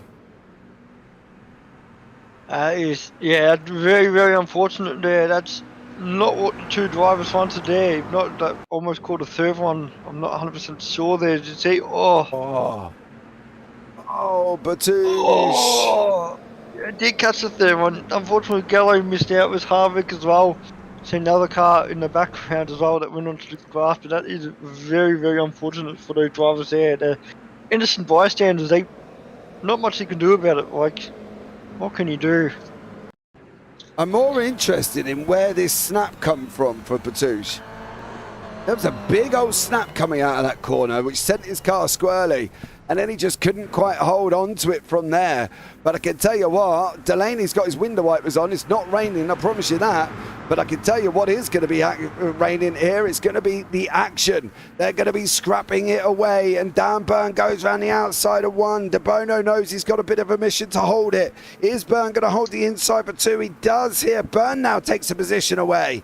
Now that's a great move for him. Mark Turner, John McHenry fighting it out. Dan Fritz, Hodgkinson, Clifton, Hardwick and Feely.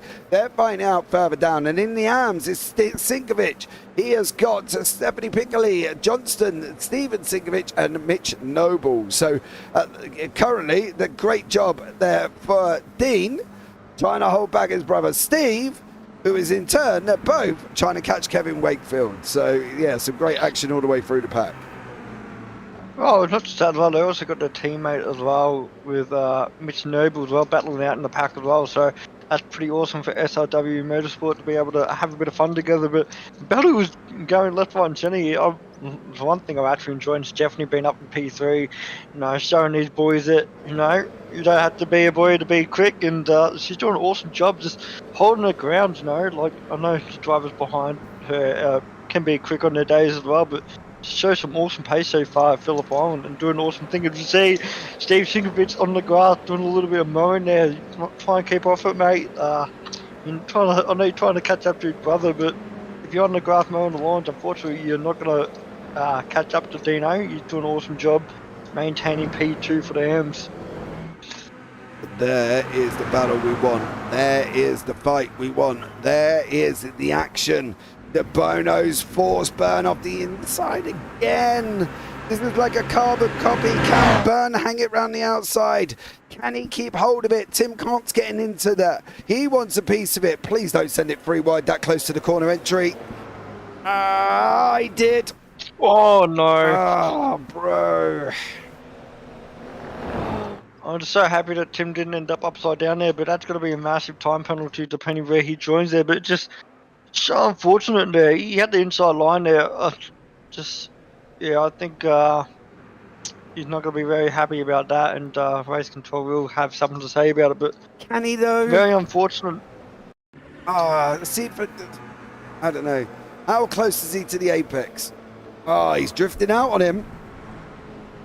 Yeah, it's drifting out on him. But but when you're behind by a fair bit, you do got to lift off a little bit, unfortunately. And yeah, he did decide to go on the outside. That's just, it's tough, really tough. Like, it depends how you rule it. But unfortunately for Tim, he's at the back. Yeah, but if we look at it, Sheepy, you watch it. Tim takes the apex, that's fine. But then he drifts away from the apex there, and then Byrne's giving him room. But he has given him room. I would NFA that, if anything. If I'm going to come up with a decision, that would be a no further action for me. But Dan Byrne and John McHenry with Callan Hodgkinson, Cam Hardwick, Fritzy here the first time we've really seen Daniel Fritz at the top part of the order as they're going into the last 4 minutes. Let us know what you think in YouTube chat there as well. Who is right? Who is wrong? Who do you agree with? Who do you not agree with? Well, it'd be good to know, because then me and Dan Sheepy could discuss it a little bit further. But I think for me, that's an NFA. He drifted out on him, and Byrne gave him room on the inside because he allowed him to take the apex, which is one of the important things. But The contact happened after that. Yeah, it's very tough to see Fritchie putting a lot of pressure on Cam Harvick here. He's actually using him to try and push past Callum Hodgkinson and managed to get Cam ahead, but he couldn't get himself ahead, unfortunately. So he's stuck on the outside coming to turn number 2. He's got to slot behind the crisscross racing car and just maintain that position. So he's pushed Cam ahead there. They might be working as a team, and Cam unfortunately had a real poor exit there. So you see, you're trying to push him ahead. So Dan's working as a team and Cam go, let's work together, let's get past him, let's try and get away from him. But unfortunately, hasn't worked so far. So Cam now's got the inside of the hairpin, keeping it nice and close, a little bit of contact. Ooh, thankfully kept the car on the track and facing the right way there, so that allowed Dan now to get into P3 for the Pro-Ams, and it's his job to put the pressure on Callum Hodgkinson for the next position. Yeah, well, he's going to have to try, but De Bono's going to be under pressure from Ty Delaney. Delaney mixing it up here with the pros. At the front is Delaney. He's giving it his all. He's giving it his fight. They're on lap 10. They're going to have this one and one more for the final lap of the race. De Bono's being kept honest by Delaney, though. Mark Turner there has got closing. Daniel Byrne with John McHenry. Then we got Callum Hodgkinson with Dan Fritz and Cam Hardwick closing in as well. And if they're all not careful, they're going to have to be very, very careful. Otherwise, it's just going to be battling all the way through. De Bono and Delaney, what's going to happen here, Sheepy, over the last lap or so? I think Delaney can do the exact same tactics what he did last race. He's got to stick behind Dylan. He knows that Dylan's a very, very quick and capable driver, especially here at Phillip Island. So he wants to make sure he works with the team just to creep further and further away from P3. You know, like with 1 or 2 laps to go, the last thing you want to do is make an error between yourself battling and dragging other people into the battle. Because is this a 4-car or maybe 3-car battle behind? So the last thing you want to do is go from a P2 to a P5 within a matter of 1 lap. Byrne's going to try around the outside. He's not going to get it this time through Rapco. However, Mark Turner all got it a little bit. Pete Tong and Byrne manages to make it through. Hodgkinson's facing the wrong way as well. It's all going off over the final couple of laps. Was Hodgkinson tapped or was it on its own? Well, we're going to find out. Had the inside lane here and hit the curb and lifted it. Yeah, unfortunately. That's so harsh. This car just does it so easily, so scary. You see, I think that was not mistaken. The pink car Cam Harvick going backwards as well. So it looks like he made a mistake as well in a couple of corners later. So that's very unfortunate there if that did happen. Oh, he's going to catch the curb as well. Round he goes. Oh no. Stay off the curb here at Phillip Island. It's not easy. We've got Delaney and De Bono. This will be the final lap of the race here. Barney has, well, looks like he decided to take a night off, as old Barney. He's had a rough day. He keeps getting wet every day, and they ain't even giving him an umbrella. Oh, no, he's on the other side of the circuit. There we go. Me looking on the left, and he's on the right. So, cheeky little monkey is old Barney. But there we go. Ty Delaney now takes the lead away from Dylan De Bono. Can he hold on for this last lap? That's going to be the question. Yeah, well, he's got to try and make sure you have the inside of the hairpin. I think that might be the best optimum move for Delaney to maintain his position in front. He knows for sure within 0.3 of a second, if he gets a good exit in the last couple of corners, he'll be able to maintain and take the win for heat number 2. But Dylan De Bono here, putting a lot of pressure on Ty, to try to make it outbreak. He's got its outside, gone a little bit off there, but Ty Delaney, brilliant control. He didn't touch the curb at all, didn't make any mistake like the previous couple of drivers did on the last lap, and just unfortunately got stuck on the outside there. And Dylan De Bono, he showed his cards there, go, that is the move I'm going to make here, and I've got to try and maintain it across the start-finish line. Yeah, he is. But there's always this thing with Dylan, whether or not he's kind of playing with his food, they generally call it, don't they, where he knows he's quick, but he's just slowing up to have a bit of a battle as he's coming down into MG. Delaney's now snapped up the inside. He's pushed De Bono out. Now is Delaney going to hold on, lock up that inside line, And let's see how he goes. But it looks like in race 2, it is going to be Dylan De Bono for the Pro-Ams taking the overall here. Is he... Ty Delaney, sorry, as he comes over the line. Checkered flag's going to be out. Over they go, and it should be Ty Delaney, if I'm not mistaken. Is he? Yes, he does take it there with Mark Turner and Daniel Byrne running down to the line side by side here. What about Fritzy's going on? Fritzy makes it over and stays in front of Ratcliffe. But for Ty Delaney, taking the overall, that's impressive.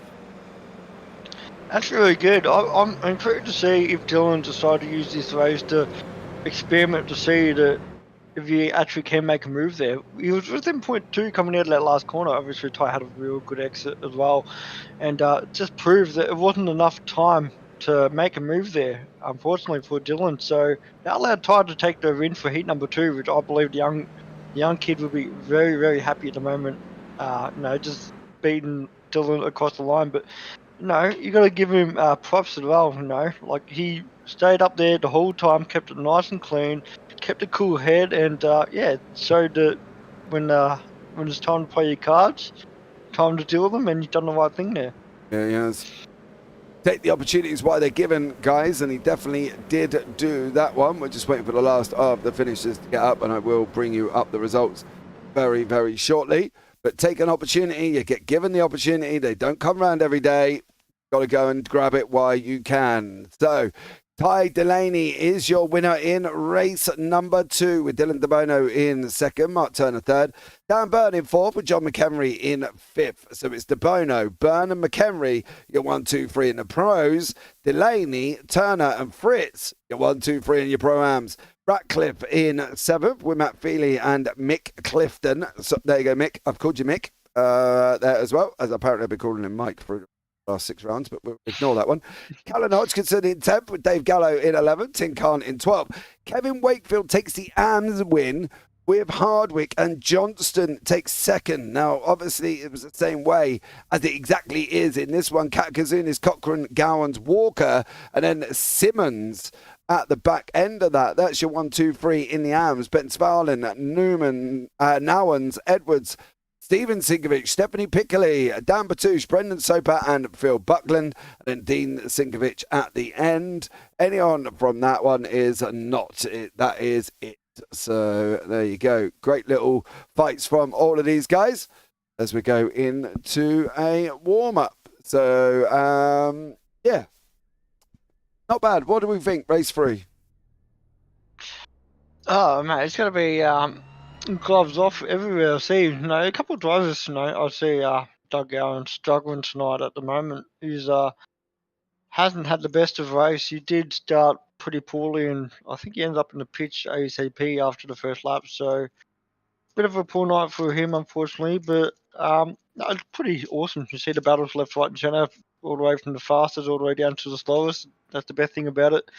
You did mention something about being a little bit disappointed about the rain. We did race in the rain on Saturday night. I don't know if you watched the GP, but it was good fun out there. I think it's just we just want to keep it nice and safe at the moment, and just give the drivers a bit more time and just allow them to understand it on how the wet track works and stuff like that. And hopefully by next season they allow us to have a bit of rain and have a bit of fun out there. But I know for sure the rain, it threw a lot of people out of it. I know some people didn't like it.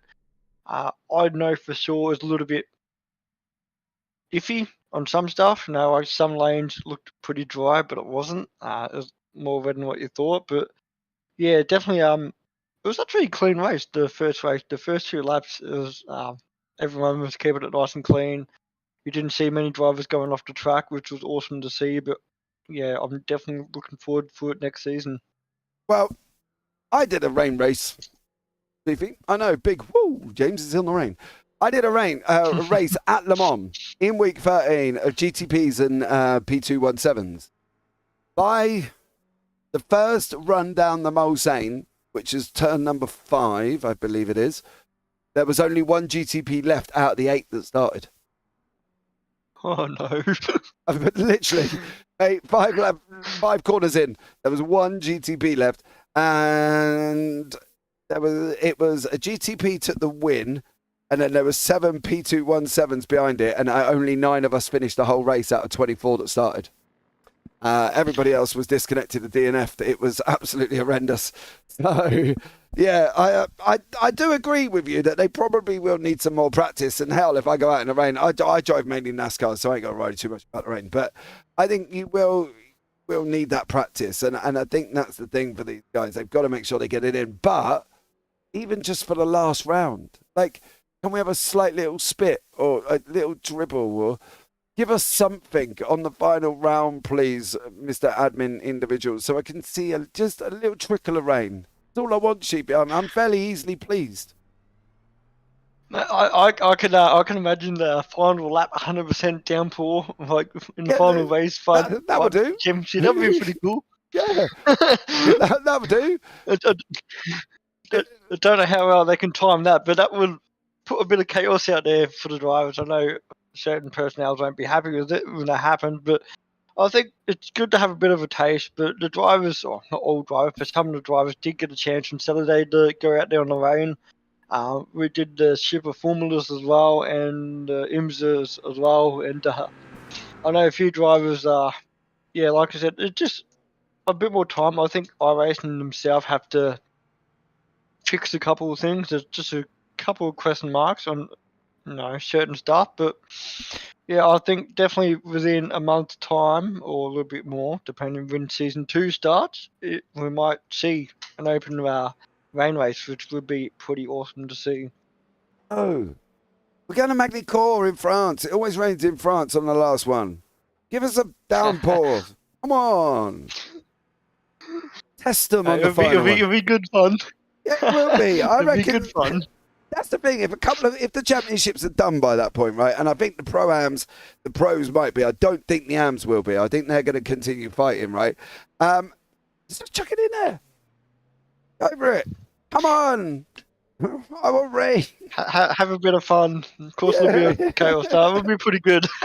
It'll be awesome spectacle for us spectators and broadcasters to sit back and relax and watch. And I think some drivers might be going, hang on a moment, but I think for sure, we'll think about it.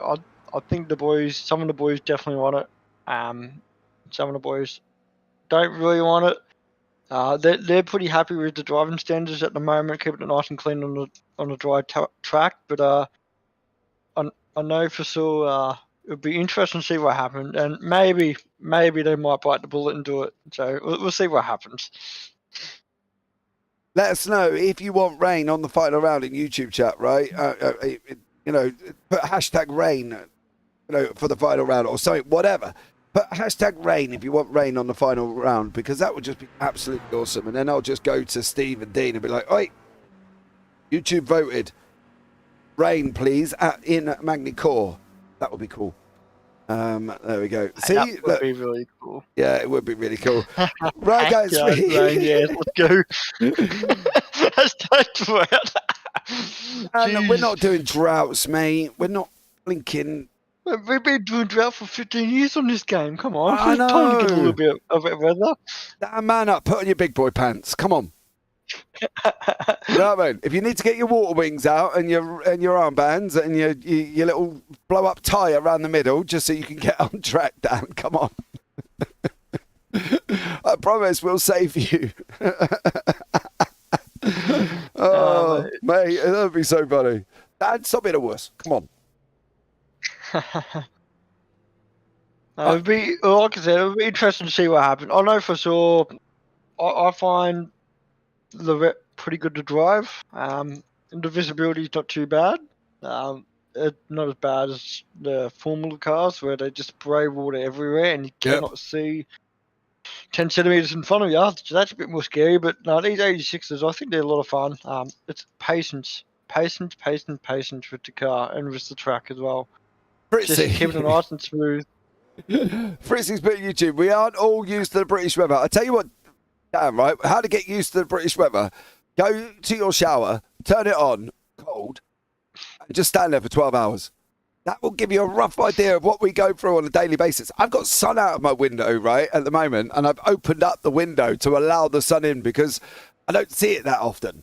You know what I mean? I think I've been sitting there going jaundice because we've had no sun in the UK for, well, okay, so we have sun because obviously we get daylight, right? You know, let's be common sensical about it. But but not the sun. Yeah, just not the sun, where we literally feel heat coming out of it. You know, I walked out the other day and my car was still frozen and we're in bleeding March. So you're going to have to bear with us. But yeah, Dan, go and stand in the shower for 12 hours with cold water trickling on you. Then you might have a rough idea of what we go through in the UK. But you'll have to do that every day for 6 months. Yeah, I experienced my holidays. I think every second day was a rainy day. So, you know, you walk around and do some sightseeing in the rain. You get back home and your feet's all wet and soggy, and you're like, oh, that's a beautiful day, you know. But at least it commits to the rain. When you get 20 mils, you get 20 mils. As simple as that, which I liked. Didn't go on and off like a Melbourne weather, but yeah, when that sun came out in Japan, I took it as much as possible. Yep. You do, that's the thing. And it's so used over here, right? Now, when the kids at the weekend are like, can we go out? Can we go out? I'm like, it's raining. They're like, yeah, it's rain. Let's go. Because otherwise they would never leave the house. Because we get that much. Yeah. But then we're the only country that gets absolutely bucket loads of rain. And then come the summer, apparently we got a drought and can't use our hose pipes. How does that even work out? Yeah, explain that one. That doesn't make sense at all. Where's the water going? Because it ain't evaporating, Sheepy, because we don't have that much hot weather to evaporate it. So there we go. As JP goes on a bit of a rant over here on Thursday night for you guys, Thursday morning for me. Right, let's get the grid up for race 3. I'm feeling that this is going to get spicier than a vindaloo in a curry house, I can tell you that much. Right, sit back. Hold your hat and let's see what goes on. But here is the grid for race 3. John McHenry will lead us away with Dan Byrne in second, Mark Turner in third, and Dylan DeBono in fourth. Then you got Ty Delaney, race 2 winner, in fifth. Dan Fritz in sixth, and then Shane Ratcliffe and Matt Feely rounded out row number 4. Mick Clifton and Callan Hodgkinson in row 5. Then David Gallo and Tim Conn in row 6. On from that one in row 7 is Kevin Wakefield and Cam Hardwick. Row 8 is Greg Johnston and Sam Katakazunis. Row 9 is Mark Cochran and Doug Gowans, Marty Walker and Mitch Noble, David Simmons and Vic Vince Phelan round out the top 22. Jay Nowens behind that one with Wayne Edwards in 24. Steve Sinkovich, Stephanie Piccoli, Dan Batouche, Brendan Soper, Phil Buckland and Dean Sinkovich rounding out the grid. Stevie, tell us, how's it going to go here, bud? What do we think? It's going to be very interesting because Dylan DeBono, who's now up in the front of the grid, you've just seen him go from the mid-pack to P number 2 for this one. Did have a lead for a couple of laps, but it was young Ty that took it. But I think it's going to be a bit of deja vu. Keeping it nice and clean. The pack is going to be really, really gelled together until someone makes an error. But John McHenry being out there in the front as well.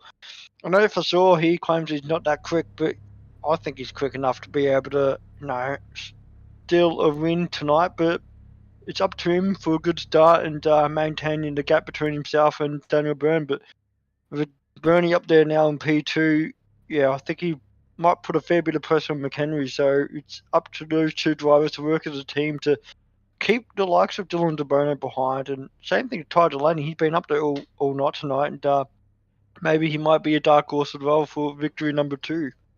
Maybe, guys, but let us know who you think is going to win in YouTube chat. It's the top 5 reverse. Delaney, DeBono, Turner, Byrne and McHenry was your 1 to 5 in race 2. Who do you think is going to win?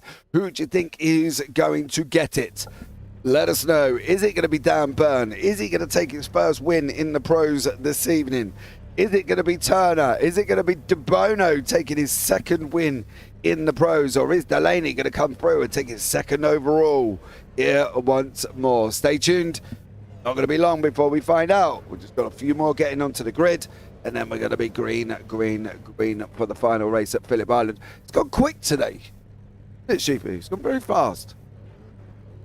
Yeah, it has. I mean, I enjoy Phillip Island a lot. I definitely love this track, and the action being like awesome left, right and centre all the way through the grid. So a good quick night tonight, which I like. But it'll be interesting to see what McHenry can do. I've always enjoyed watching him battle out with the rest of the boys out there, and be interesting to see if he can maintain P number 1 for the rest of the race.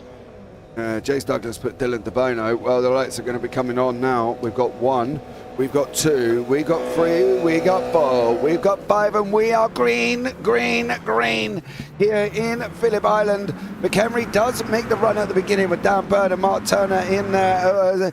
And now Dylan DeBono is in 4th with Ty Delaney in 5th. But it's McHenry with a hold shot leading down into turn 1. Is he going to be able to hold that outside? Like, you come across him, son. You're going into that grass. Keep the space. Keep the space. He's still there. Burns trying to put it out the inside. Now, That's close. That is close. But he trusted Byrne a lot there, McHenry, and luckily those two kept it nice and clean then. Yeah, because I'll tell you what, it was either Byrne backed out or McHenry just got a good run, because that must have been a literal clear left before it even stuck his nose in. Now Burns managed to hold on the inside line as they're going through Repco. Turner, Delaney and DeBono are all in there. They're scrapping it out. Then you got Shane Ratcliffe a little bit further back. It looks like Kevin Wakefield has lost a position to Sam Katkazunis. That's fine. That's not in class. Gowan's trying to make his way through. He's up 2 places here as well. Great start for some, and unfortunately for Steven Sinkovich, it didn't go very well, and this is why. Just put up the replay. He's gone very wide there, and kept it on. No, didn't keep it on the track. He hit the sands and off he went. Yeah. And that allowed his brother Dean to get ahead as well. So it's very, very unfortunate there. But it just proves how crucial a tiny margin can cost you dearly. As you see Cam Hardwick moving up the position on another Carlin Motorsport car as well. I believe that's David Gallo making the position with Shane Ratcliffe, or that is not Shane Ratcliffe at all. No, it's Hardwick, Hodgkinson, Katkazunis. Yeah, Katkazunis is behind him. So it's Sam Katkazunis in the mix, but up front it's still Byrne, it's still DeBono, it's still McHenry, it's still Turner, and of course it's Shane Ratcliffe behind as they come through turn 1 now for the start of lap number 2. I love the fact that Ty Delaney is in there. Go Ty, battle away, son, have some fun. And of course Dan Fritz, who's too scared of rain, he won't even put it. He put drought in YouTube chat as well. Need some big boy pants down for Dan Fritz in over there as well. So if anybody lives near him, let him some over. Oh, that's not gonna. Oh, that's really close there. Unfortunately, McHenry lost out there and just a little bit of a tap, and just very, very fortunate he didn't lose control of the car there. But that does. Oh no, there's a spin there. Oh, that's caused a traffic jam everywhere. Cars left, right, centre off the moment of launch to try and dodge it, and there's still contact all the way through the field there. Just very, very unfortunate. I don't know if he lost control there by himself or just a small margin of a tap, but Turner's car is done and dusted now. He's definitely going to go into the pits to fix that front end. It comes on the inside. That's Delaney on. Oh, he goes in hot. And unfortunately, watch the rest of it. He's just ping, ping, ping. It's like a pinball machine, isn't it? Bang! Ouch! Oh. So unfortunately, having a good night as well, just that one mistake. So painful though, isn't it? So painful when you watch somebody come round and just go bang, and you're like, ouch. Yep, considering that you already made a mistake as well, just get even more mad to see Dylan DeBono, both Velocity SimLab boys trying to make an overtake here with Ty Delaney under pressure for Sam Ratcliffe, but it is Dylan DeBono that took the lead, and Ty Delaney's done an awesome job to maintain. I believe the draft really worked out there. He managed to pull away from Shane. So Ty Delaney P3, Dylan Byrne P2, and Dylan DeBono has retaken the lead once again tonight, and be interested to see what he does this time, because he does got a teammate 2 cars behind him, so is he got to try and work as a team to get him up or not? But see a car just mowing the lawns there. Yeah, that was an awesome job on the Clippers. Yeah, Mick Clifton, unfortunately. GR86 lawnmower took there and swapping around. Dan Byrne. Oh, Byrne gets pushed out. Byrne gets pushed out. DeBono loses 3 places. See exactly he goes in. Yeah.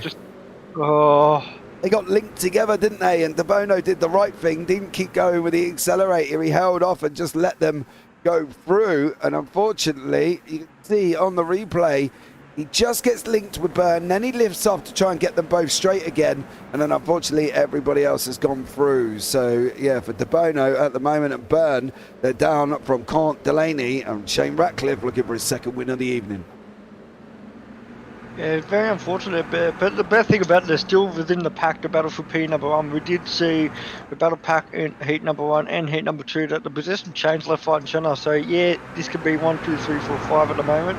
But before you know it, it can be inverted very, very quickly. So these drivers know that they're still in it for the battle to see a car pulling out the pitch. That might actually maybe make an impact coming into the next couple of laps. Be interesting to see how that plays out. But you see, Shane here trying to defend. He's got the inside line, defending Ty Delaney, which has done an awesome job there. Delaney put himself into P2 corner. P3 trying to defend Dylan De Bono coming to turn number 2. Push the burner onto the outside, which has done an awesome thing, and yeah, maintain a position nice and cleanly. And we see Byrne as well making a move on Fritz, putting himself back into P5. Yeah, Fritzy's got to get past Ty Delaney. He's lost a lot of points in that Pro-Am Championship this evening. Delaney holding on to that third place. Kant's just going up around the outside currently, trying to go through Repco. Round he goes. Is he going to be able to make it for the inside going into Siberia corner? The left-hander before they start their run through turn 6 and Hayshed and up into Lukey Heights. It's going to be hard for Delaney to hang on to the outside line. He doesn't really want to be situated there if he can help it. Vince Phelan and Steven Sinkovich look like they've just both had a little bit of a moment, but it is Delaney still hanging on. Tim can't quite get through. They're coming into Lukey Heights, a blind left-hander. Now before they start dropping down into MG, there's a back marker in front. That's the 29th car of John McHenry. How did McHenry end up all the way down there? Yeah, that's very bizarre. They must have made an error or just had a mistake somewhere, but unfortunately that is not done and dusted, because he will not be able to recover in the next 13 minutes, being basically about to be overlapped by the boys leading with Ratcliffe, Corn and De Bono. Oh, he got caught up by the looks of it. Oh, yeah, it would have been one of the ping pong cars, unfortunately, causing it. Yeah, it would have been one of the old, I don't know if anybody's seen them, not ping pong, the, what they called the button pushers on the outside with the little paddles. Just trying to think of it. Oh my dearie me, my brain's gone completely dead as Ratcliffe's opened it up nearly a second gap at the moment over De Bono, over Tim Kant. If anybody can let me know. They are in the pinball, isn't it? They're the pinball machines where he's pinball, they're just bouncing around going ding, ding, ding, ding, like watching Mario Brothers where it's getting all the little stars and so there we go. The great action further down with Kat Kazunis and Mitch Noble down Batouche. Kevin Wakefield leading the AMS again. Greg Johnson in seconds, just been overtaken. Izzy by Dean, who's gone in too hot. That's allowed Mark Cochran to take the inside line. Dean battling away in that AM Championship. Mick Clifton, Matt Feely, Shane Nowan's fighting it through here. Oh, Mick. The GR86 lawnmower is off again.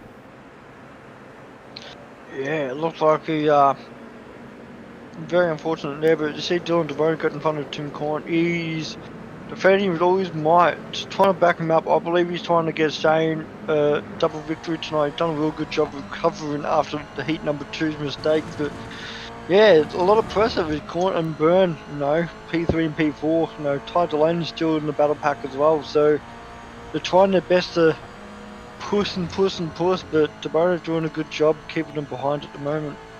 Dan Fritz is alongside Ty Delaney. Delaney manages to get that position back. De Bono is hung on to that second. However, he's got the ever-looming Tim Kant and Dan Byrne behind him. So Dylan De Bono there is under pressure once more as we're just breaking into the final 10 minutes of race 3 at Phillip Island. Tim Kant goes in a little bit hot. That's allowed Dan Byrne through. We got the Pro-Am fight of Delaney and Fritzy taking place here. Fritzy needs to recover some points here because I can tell you what, he's lost a little bit of a chunk tonight to Ty Delaney. doesn't want to lose anymore. What about Doug Gowans? He's in a battle with David Gallo and Cam Hardwick. Then we've got Gazunis, Bartush and Noble. And then further down it is Dean Sinkovic with Johnston, Cochrane and Hodgkinson. So still battles all the way through the field here. So we're going to have to try and keep an eye as best we can. But let's go back up front because we don't want to miss Ratcliffe, De Bono, Byrne and Cant battling it out for the lead in the pros. Yeah, Shane Ratcliffe has done an awesome job maintaining P1, keeping it nice and clean. He definitely showed that he's put a lot of effort into this week's race. As you can see, he got the heat number 1 win.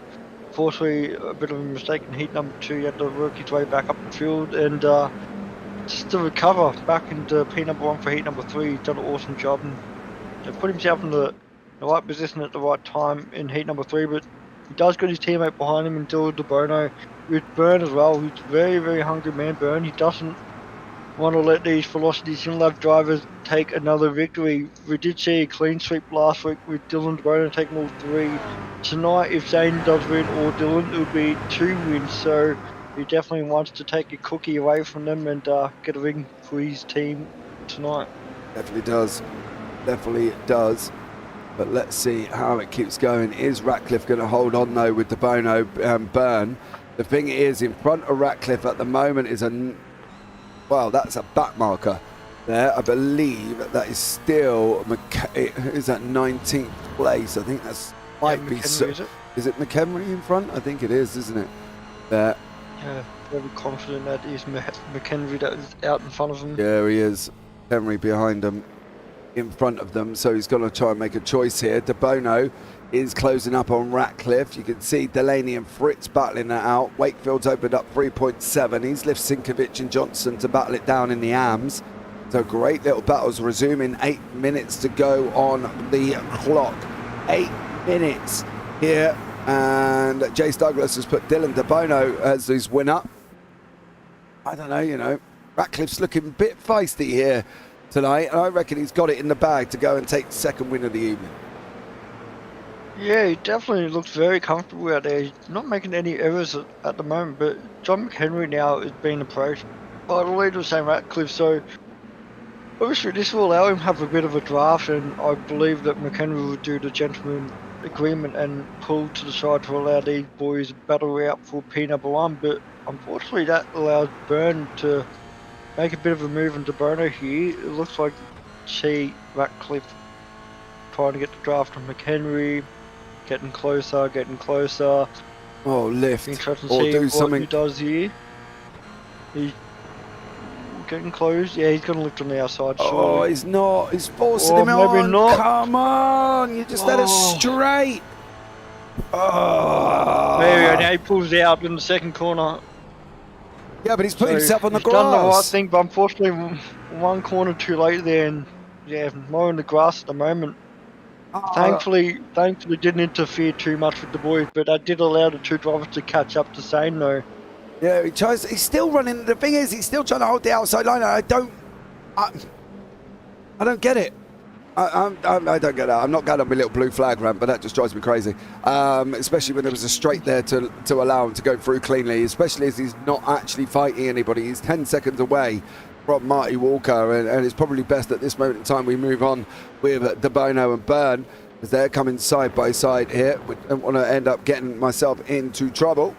And I've been there before, so let's just ease off on that one. And yeah, I don't get this from McHenry. I'm kind of a little bit lost. I don't know. Let us know in YouTube chat on that one, on what do you think. Should he have lifted or moved to the outside or something up straight for him to be able to get it, because it forcing him to go around the inside, and then kind of, it was really weird because he gave him the line, but then almost drifted in a little bit and tightened it up. The Ratcliffe had to think twice about where he was going, which he probably didn't really need to be doing. So not an ideal way of dealing with back markers, I've got to be honest. But hey, look, that's just my opinion. I'm not up in the race control. Let's see if they say anything and do anything regarding that. Delaney's opening up nearly a second on Fritzy in the Pro-Ams. Wakefield's opened up 3. Sinkovic and Johnson are still fighting it out in the AMS again. and resuming the battle, but Ratcliffe, De Bono, Byrne and can't. Still scrapping it out for the front four as we're going into the last 5 minutes, Sheafy. What's going to happen?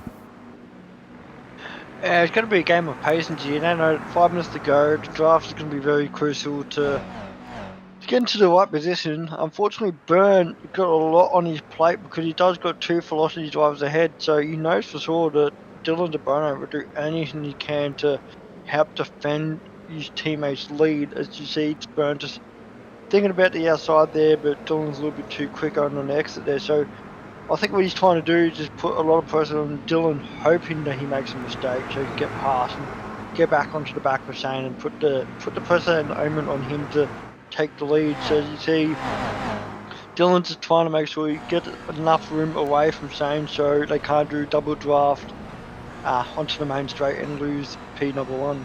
The problem is you're relying on, you know, a Kimi Räikkönen-esque individual in Dilly De Bono being the Iceman himself to make a mistake, which surely you're going to want to try and get this done on track rather than have that mistake there. Is he trying to hold him up for Doug? I don't really know, but that's not his job. That's not his job being a lap down. You know what I mean? I get what you're saying, but... Oh no, that's for Dylan. He's talking about Dylan. Oh, for okay. A little bit further behind, yeah. Oh, all right. I thought we were going back on the McHenry little ta-ta-ta we had earlier on as De Bono now Byrne in there with Kant in there and Ratcliffe leading the way. 3.5 minutes left on the clock. They've just gone over the line, which means we're going to have one and one more before this gets on to the yellow flag, onto the white flag. Sorry, Piccoli has had an incident. So has Walker. They look like they may have been off the track together. As Shane Ratcliffe there clears another back marker. That is Stephanie Piccoli and Marty Walker's in there. Piccoli keeps it outside. Well done. Good job. That is how you handle back marker. Very good day. All 4 drivers knew that they're approaching both slower drivers up on the field, and both slower drivers did the right thing. Just stayed off the driving line, just maintain their position, keep it nice and smooth and calm, and off they go battling again once they go past. So real smart from both drivers there. And you know what? Now that they have a chance to tag on the back of them, get the draft, and maybe have a little bit of a battle themselves. Well, let's see if Walker and Piccoli can do that. Be interesting to see what their fight is. What's going on with Fritz and Delaney? In and out of that second mark. Fritzy's trying to hang on. Delaney's putting him under all sorts of pressure round the final corner. Now it's all about whether or not it's not going to be the final lap. There is going to be one and one more. However, yeah, they should be able to make it quite successfully. Barney's not waving on the right-hand side this time when he's normally on the left, but hey, who am I to argue with Barney? He waves more than I do. Ratcliffe, De Bono, Byrne and can't scrapping it out.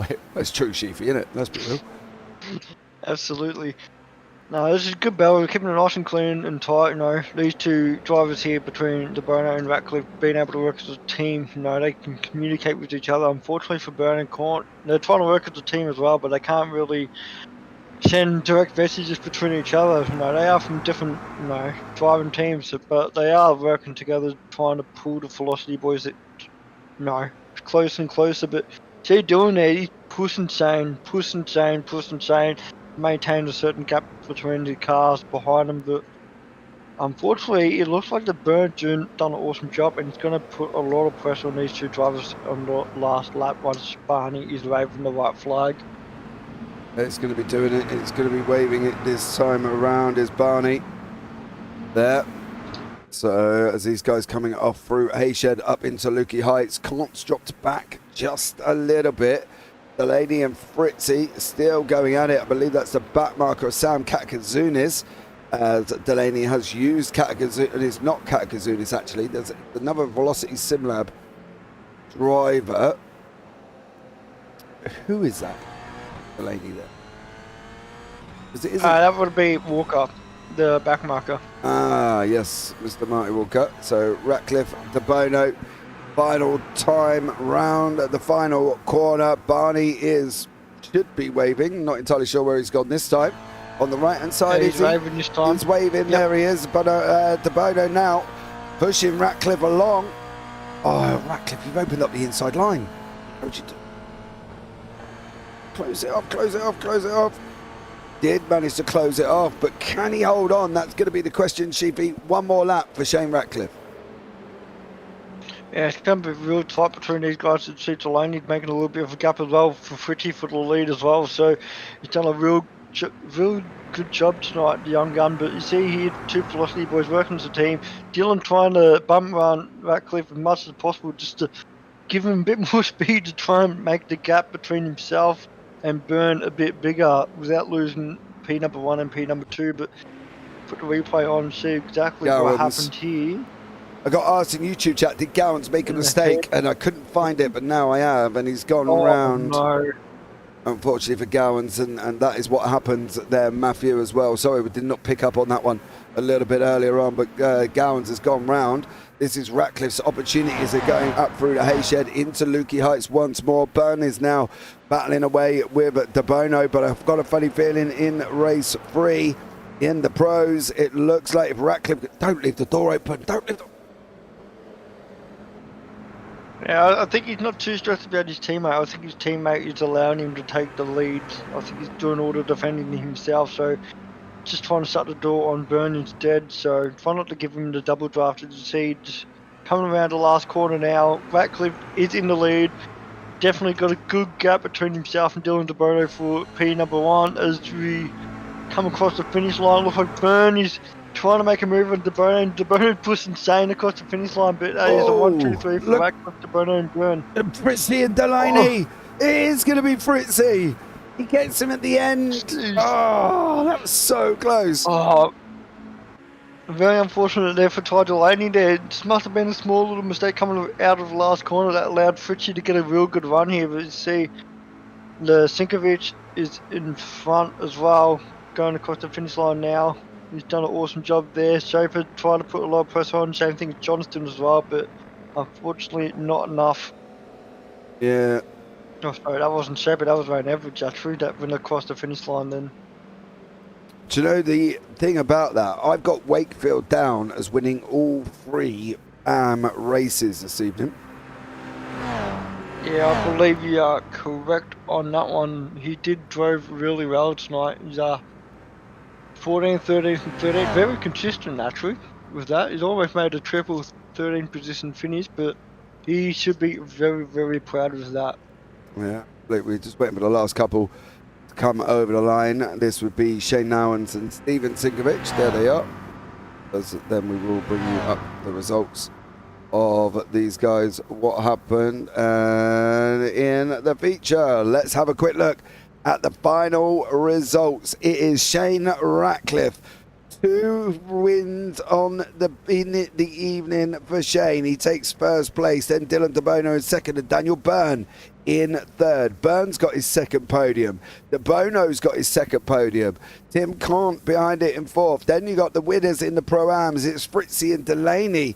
Delaney 2 for 2. 2 wins out of 3 races, 3 podiums out of 3, and Fritzy gets his second podium here as well. Then you've got David Gallo and Sam Katakazunis, Kayam Hardwick in ninth, rounding out the Pro-Ams, with Mitch Noble, Dan Batouche and Doug Gowans. In the AMs, Wakefield takes 3 for 3. Callum Hodgkinson separating in 14th before we get into Dean Sinkovic, Wayne Edwards, Greg Johnston, who also got 3 for 3 on podiums with Mick Clifton and Brendan Soper. Behind that, we've got Mark Cochran, Vic Bensvalen, Matt Feely, Shane Nowen, Steven Sinkovic, David Simmons, Marty Walker, John McHenry, Stephanie Pickley, Phil Buckland and Mark Turner, your last ones on the race. So great job from everybody. Another great interesting evening of racing, isn't it, we've had? It's been a great 3 races for these guys, and I think that they could all go away and be happy with what went on. Yeah, definitely. I think a lot of the drivers here, some can say it's a little bit of a drag fest of a choo-choo train because, it's such a long straight and not many passing opportunities, but these drivers here just prove it. You can go up the field, you can go down the field pretty quickly, if you do the right thing.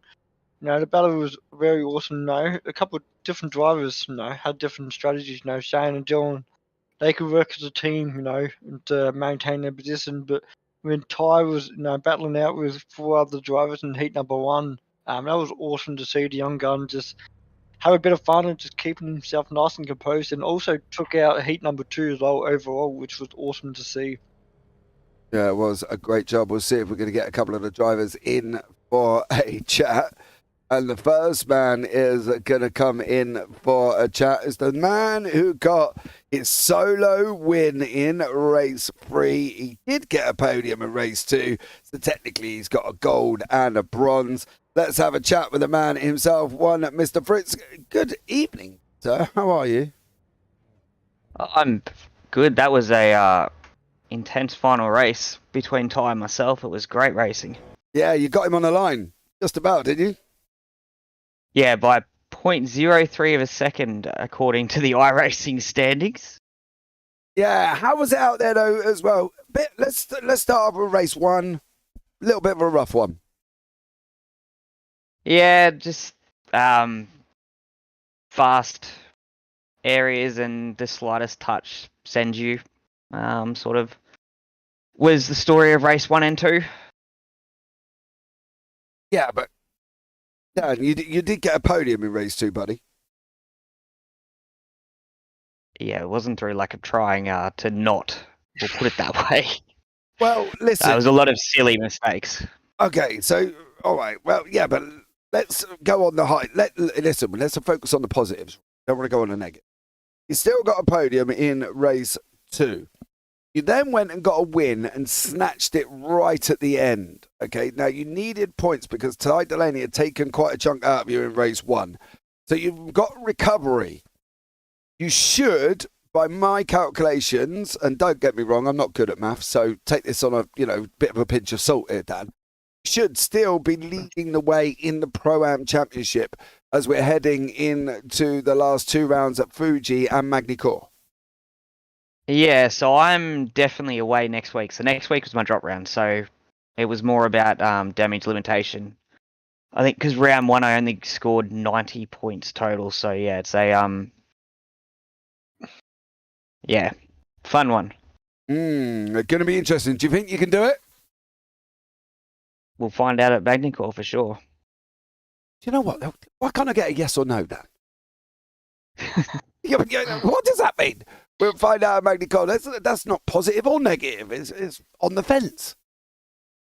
It's just we'll see how it goes. We've seen tonight that it can go from being okay to pear-shaped real quick. All right, how's your rain driving? Oh, well, good thing is it's going to be a dry track. Oh, you don't know that. We're good. You don't know that. It might rain at the end of Magny-Cours. With the safety car being a GT4, it's definitely going to be a dry one. Especially when they give JP control of setting up the session, right? Yeah, I'm glad they don't let you do that. You do that in your league. You let those guys do that. Oh, Fritzy, put on your big boy pants, son. Anyone you want to shout out, buddy, before we let you go? I just want to shout out to Ned Whiskey, Mark Sykes Designs, and Old House Painting. Oh, okay, mate. Well, have a good one there, Dan. We'll catch you soon, buddy. Catch us later. Take care. I'll see you for you. Oh, he literally chickened out of that one, didn't he? You know what I mean? Yeah, I mean, I've known him for a while, but yeah, he's I think he's going to be a good boy. I think the hierarchy said no rain for this season, so I think he's doing the right thing. Yeah. Following orders. Yeah, well, I think we should have rain personally, but let's see what the man that took 3 wins out of 3 in the AMs here this evening. He's had his own little moments, mind you. He didn't get it all live his own way. Let's have a chat with Kevin Wakefield. Kevin, welcome in, buddy. How are you? I'm good, JP. Yourself? Oh, I'm wonderful, mate. I just watched 3 great races. I've had a fun time along Sheepy. I've learned that Dan Fritz needs some big boy pants to drive in the rain. All in all, mate, it's been a good evening of racing. What about yourself out there? That was a lot of fun. Yeah, a couple of little incidents, especially in race 2. Got a bit close coming up through Lukey Heights and lost it a bit, but it was able to fight back and get the 3 from 3 again. So I didn't think I'd actually do it, but I actually did this time. Yeah, it did. Now, in the AM Championship, you're all separated by only 4 points, right? You and Greg took 3 podiums. You obviously got the win. Greg got 2 seconds and the third. Dean didn't have a good night here, buddy. Do we think going into the last 2 rounds it's going to be a Kev-Greg battle, do we reckon? Look, you can't rule Dean out because he has had the pace on us most of the year. So as long as he keeps having these sort of rounds, we'll be happy. But it'll be good for a 3-way fight between the 3 of us. Yeah, it would be. But I do, coming into Magny Core, though, you know, if you're going in there and you know it's just you and Greg, how hard are you going to go at it? Because your championship's on the line. So are you going to be doing Kev Wakefield and just going for it, or are you going to change into somebody else that's just going to be a little bit more easier on the final race? No, just go out there, keep it consistent. Obviously, try and keep Greg and Dean behind me, especially Greg, and just do my best to bring it home as smoothly as I can, the same as I've been doing all year. Well, we cut out a little bit of their mistakes there, buddy. There's no reason why you shouldn't be able to wrap this one up. But Kev, anyone you want to shout out before we let you go, bud? Shout out to the SRW boys, especially Dean and Steve. Sheafy, all the race control, everything that put on this every week. Can't forget to get the wife who lets me do it while she's trying to tame three children. And obviously my sponsors and every delivery all on my car for the Celiac Society. Awesome stuff. Well, Kev, thank you so much for joining us, buddy, and look forward to seeing what happens next time out at Fuji. No worries. Thanks, guys. Right, now, where should we go? I tell you what, let's go and have a chat with Mr. Ty Delaney. 2 wins and a second here this evening. He got pipped right at the line in the final race by Dan Fritz, who took it by 0.007 of a second. Let's see how he feels, though. Ty, welcome in, bud. How are you? Good, thanks. How are you? I'm very well, buddy. Very well.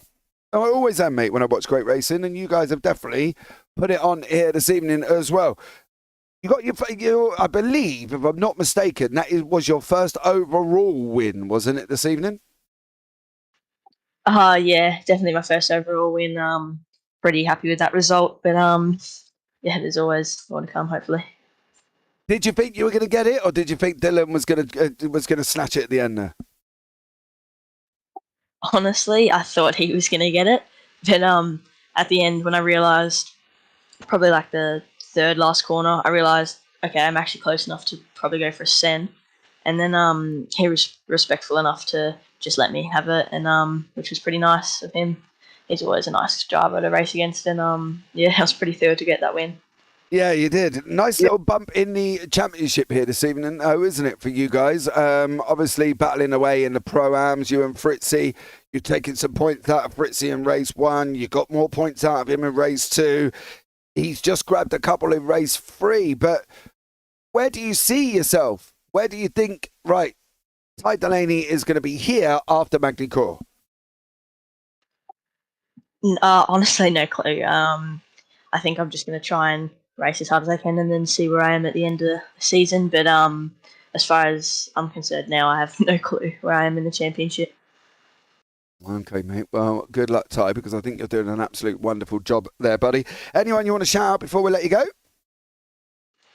Yep. Just a big shout out to... One second, let me find the... Find the list, bud. Find the list. Here we go. At the bottom of the bloody Discord. Big shout out to West End Motor Group, Parramatta Peugeot Professional, Parramatta City Great Wall Haval, West End Parramatta, Parramatta Isuzu Ute, DC Shades, Relax, Precision Sim Training, Infinity Designs, Adrenaline Images, Battery Warehouse Early Beach, Fishing Motorsports, and a big shout out to Jake McKenzie, who's been helping me throughout the week. Awesome stuff. Well, Ty, thanks so much for joining us there, buddy, and we look forward to catching up with you soon. Thank you. See ya. Well, there you go. That was Ty Delaney. Let's have a chat with Dan Byrne now as well. Dan is another man that had an interesting race 1, but then took podiums a second and a third in race 2 and 3. Let's see what he feels of it once again. Dan, welcome in, bud. How are you? Yeah, really, really good. Thanks. That was good fun racing tonight. Yeah, it definitely was. Race 1, what do we think? Race 1, you probably need to refresh my memory. Race 1 was not bad. I think race 2, I had an incident, kind of dropped me back, if I'm remembering correctly. But yeah, look, as long as I'm kind of at the pointy end, I'm happy with that. We were racing hard. There was a couple little taps here and there which were maybe questionable, which I called in, but there was no further action there. But yeah, overall it was good hard racing all night. So yeah, really enjoyed it. Yeah, it definitely was. There was a couple of little bit of door banging, and I think there wasn't anything malicious. It wasn't like you've been absolutely torpedoed or somebody had missed a breaking point or whatever the situation was. It was just taking the GR86 to limits where it should be, right? It is kind of based on a mini TCR as such, and you guys definitely put it through its paces. Now, let's ask the question. Is Dan Byrne going to be second in the championship by he comes to Magny-Cours, or does he think he's got the pace to get Dylan De Bono up front? I'd like to think I've got the pace. I just need to put the practice in. The problem is I don't put the practice in, so I probably really need to knuckle down now because we're getting to the end of the season, and looking at the leaderboard now, I'm P2, but I might drop down to P3 now, depending on how many points Shane got tonight. So it's really, really close. I might struggle to get De Bono in the end of the season, but yeah, next week I'm happy to bring it to him. So I'm definitely not backing down. I know a few people kind of seem to back down when De Bono's battling. So I've decided now I'm going to hold true, and I'm going to battle hard and do what I can. So yeah, we'll see how we go. I think you should as well, mate. Get the gloves on. Take it to him. Give him a battle and a half there, Dan, as well. But well done on your evening, buddy. Anyone you want to shout out before we let you go? Yeah, cheers. Yeah, shout outs to Carlin's Motorsport, Drive Rate 08 on YouTube and TikTok, Glam Raider, Little Rara, Eagers Automotive, and shout outs to Atari, Bianca, Frenchie and Minka, and Zach and Levi. Okay, Bub, well, thank you so much for joining us there, fella, and we look forward to probably seeing you Monday. Thanks. I'll see you then. Take care. See you. Bye. All right, next up, we'll have a chat with Mr. Dylan De Bono. He's got himself on the podium twice this evening. Race 1, not so much, but let's have a chat with Dylan and see what he thinks. Dylan, welcome in, bud. Hey, boys. How are you? I'm very well, mate. How are you? Not too bad. Not too bad. Yeah? Good. Evening of racing, do you think? It's been different to the last couple of weeks, I ruined my streak, but that's all right. I was just in survival mode tonight after the first race. Didn't want to do anything silly and ruin the championship, So yeah, just championship game now is in full focus. Of course, you've got to be. You're going into the final 2 rounds. I want to ask you something, though, right? Sometimes when we speak to people that get in front of yourself and they take a victory, we normally have a chat with them and they go, oh, we think, that Dylan was playing with us, teasing us that we got the pace and stuff like that. Was that the situation with Ty Delaney today? Because obviously Delaney did take an overall away from you. Was that a case of you? I'm not saying you let him, but did Ty have the pace to stay in front of you? 100% Ty, the pace out front there, When you're in the draft behind someone, you're picking up at least 4 to 5 tenths in your overall lap time. It was the last lap. He went up the inside of me. I wasn't going to do anything silly, Like if that, for example, if that was last lap of the race for the championship, of course I would have blocked and made it a little bit harder. But I seen him; he had the pace of me. I wasn't gonna stop him either. Yeah, he did a great job. But for you, not a bad evening. It's going to be interesting in whether or not you're going to extend your championship lead, partly because of the fact that obviously Shane got wins in race 1 and 3. You took podiums in 2 and 3, and he missed out. It's all a lot of swapping around. So I'm not going to declare that I'm going to be a mathematician here, Dylan. But I think going into the final 2 rounds at Magny Court, what do you think of Magny Court? How is it for you at Magny Court? Yeah, I know it's a new track. Can't say I've done many laps around there. But I've quickly had a look at the championship on iRacing, and the gap's out to about I think 200 and something. So there's a 1 round buffer there, which is nice to have. So hopefully I can go into the last round with the championship sealed up.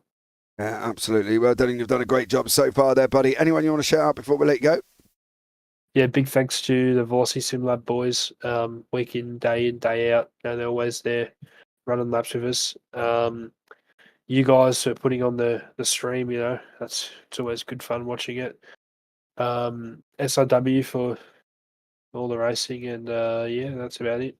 Awesome stuff, Dylan. Well, thank you so much for joining us there, buddy. I look forward to what you can do over the final 2 rounds. Nice. Catch you soon, boys. Right, next up on the list is the man that has had an evening that I'm sure he'll want to remember. Shane Ratcliffe takes the win in race 1. He takes the win in race 3. But where did he go in 2? Let's have a chat with him. Shane, welcome in, bud. How are you? Pretty good. Through the pits is where I went in race 2. Yes, mate. What happened, Shane? Come on, tell us. Yeah, just the guy in front just checked up mid-corner, and my reflexes just weren't quick enough. I think when you're right, I don't know whether the replay on the coverage showed it, but when I watched it back, his brake lights came on just before I hit him, and he obviously had a lose or something like that he had to brake, and unfortunately tapped him, and around he went, and I had to serve the drive-through. So did the we'll call it the Joker lap. Mate, yeah. Unfortunately, though, coming back to my memory, we did see it. So, never mind. Ignore that bit, Shane. Just fast forward it past that bit. Nobody will know anything. It's one of those things. Yeah. Couldn't help it. So, no, 2 wins for 2. Anyway, we managed to get back to 7th, so that was good. Yeah, and a couple of wins there on the cards as well. Going into the final 2 rounds, where are you putting yourself? 12 points back from Dan Byrne going into this one. 219 back, though, from Mr. De Bono. Where do you see yourself going? Oh, look, I'd like to try and I think it's possible to get up to 2nd. I'm not sure. If possible, yeah, we'd like to hang on to that. I will miss the last round, though, unfortunately. So I don't think it's going to be possible. So we'll probably just go for some race wins next week if we can. See whether any of the other boys need the help that I certainly got tonight. And we'll go from there. So the last round going to be your drop round? Yeah. Yep. We'll, cruising the South Pacific, I believe. So I'm pretty confident. It's a tough choice, race with all you guys or go on a cruise. So unfortunately, we'll choose the cruise.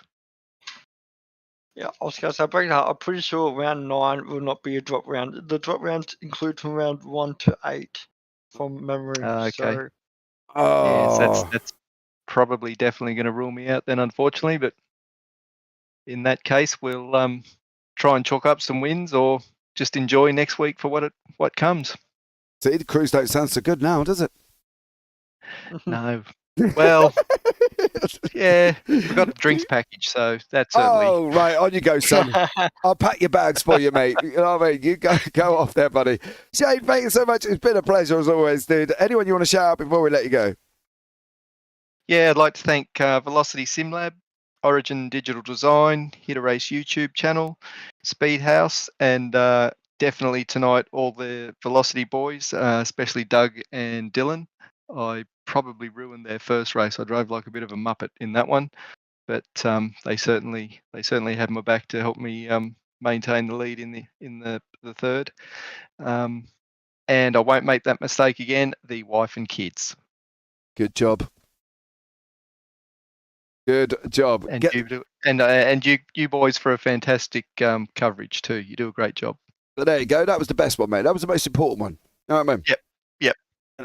Hey, And I'm still working on the brownies for you.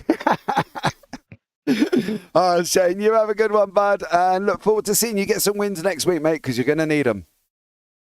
Yep. You too, boys. Thank you. Take care, mate. Well, there you go, Shivi. We spoke to quite a few drivers there, and they all seem fairly happy about the racing that they had, right? You know, Ty Delaney coming in, expressing the fact that he won, Dylan DeBono being honest, and he said he had the pace, he beat me fair and square. And then, obviously, Wakefield, Kevin coming in as well. He's had a great night. Everybody seemed very upbeat. Yeah, definitely clicked on that. I think obviously for Dylan to come in and just be honest, saying, look, he actually had the pace on me. I think they've put a lot of confidence for Ty, and obviously just proves that his development over the last 6 months alone in this car had been really worth it. And if he continues on joining us in 86s on a Thursday night, maybe he might be the one battling Dylan DeBono for a championship in the future. So obviously it's a good thing for him, and just good to see the community as well. All happy with each other, and looking forward to another battle for next week. Yeah, absolutely. I think it's going to be amazing. But there you go, guys. That's going to wrap it up here for us this evening for the Shannon's GR86 Nationals Round 7 from Phillip Island on the SRWtv in association with Motorsport Australia.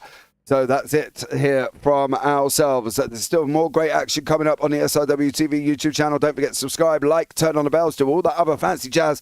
Racing 6 nights a week. So get yourselves involved if you're lost at any point here as well. But anyways, that's it. Thank you to everybody that's joined us in the YouTube chat. I've been James Parfitt alongside Sheepy here this evening. And as always, guys, take care. Have a great week. And you never know, we might see you on the track sometime. Good night.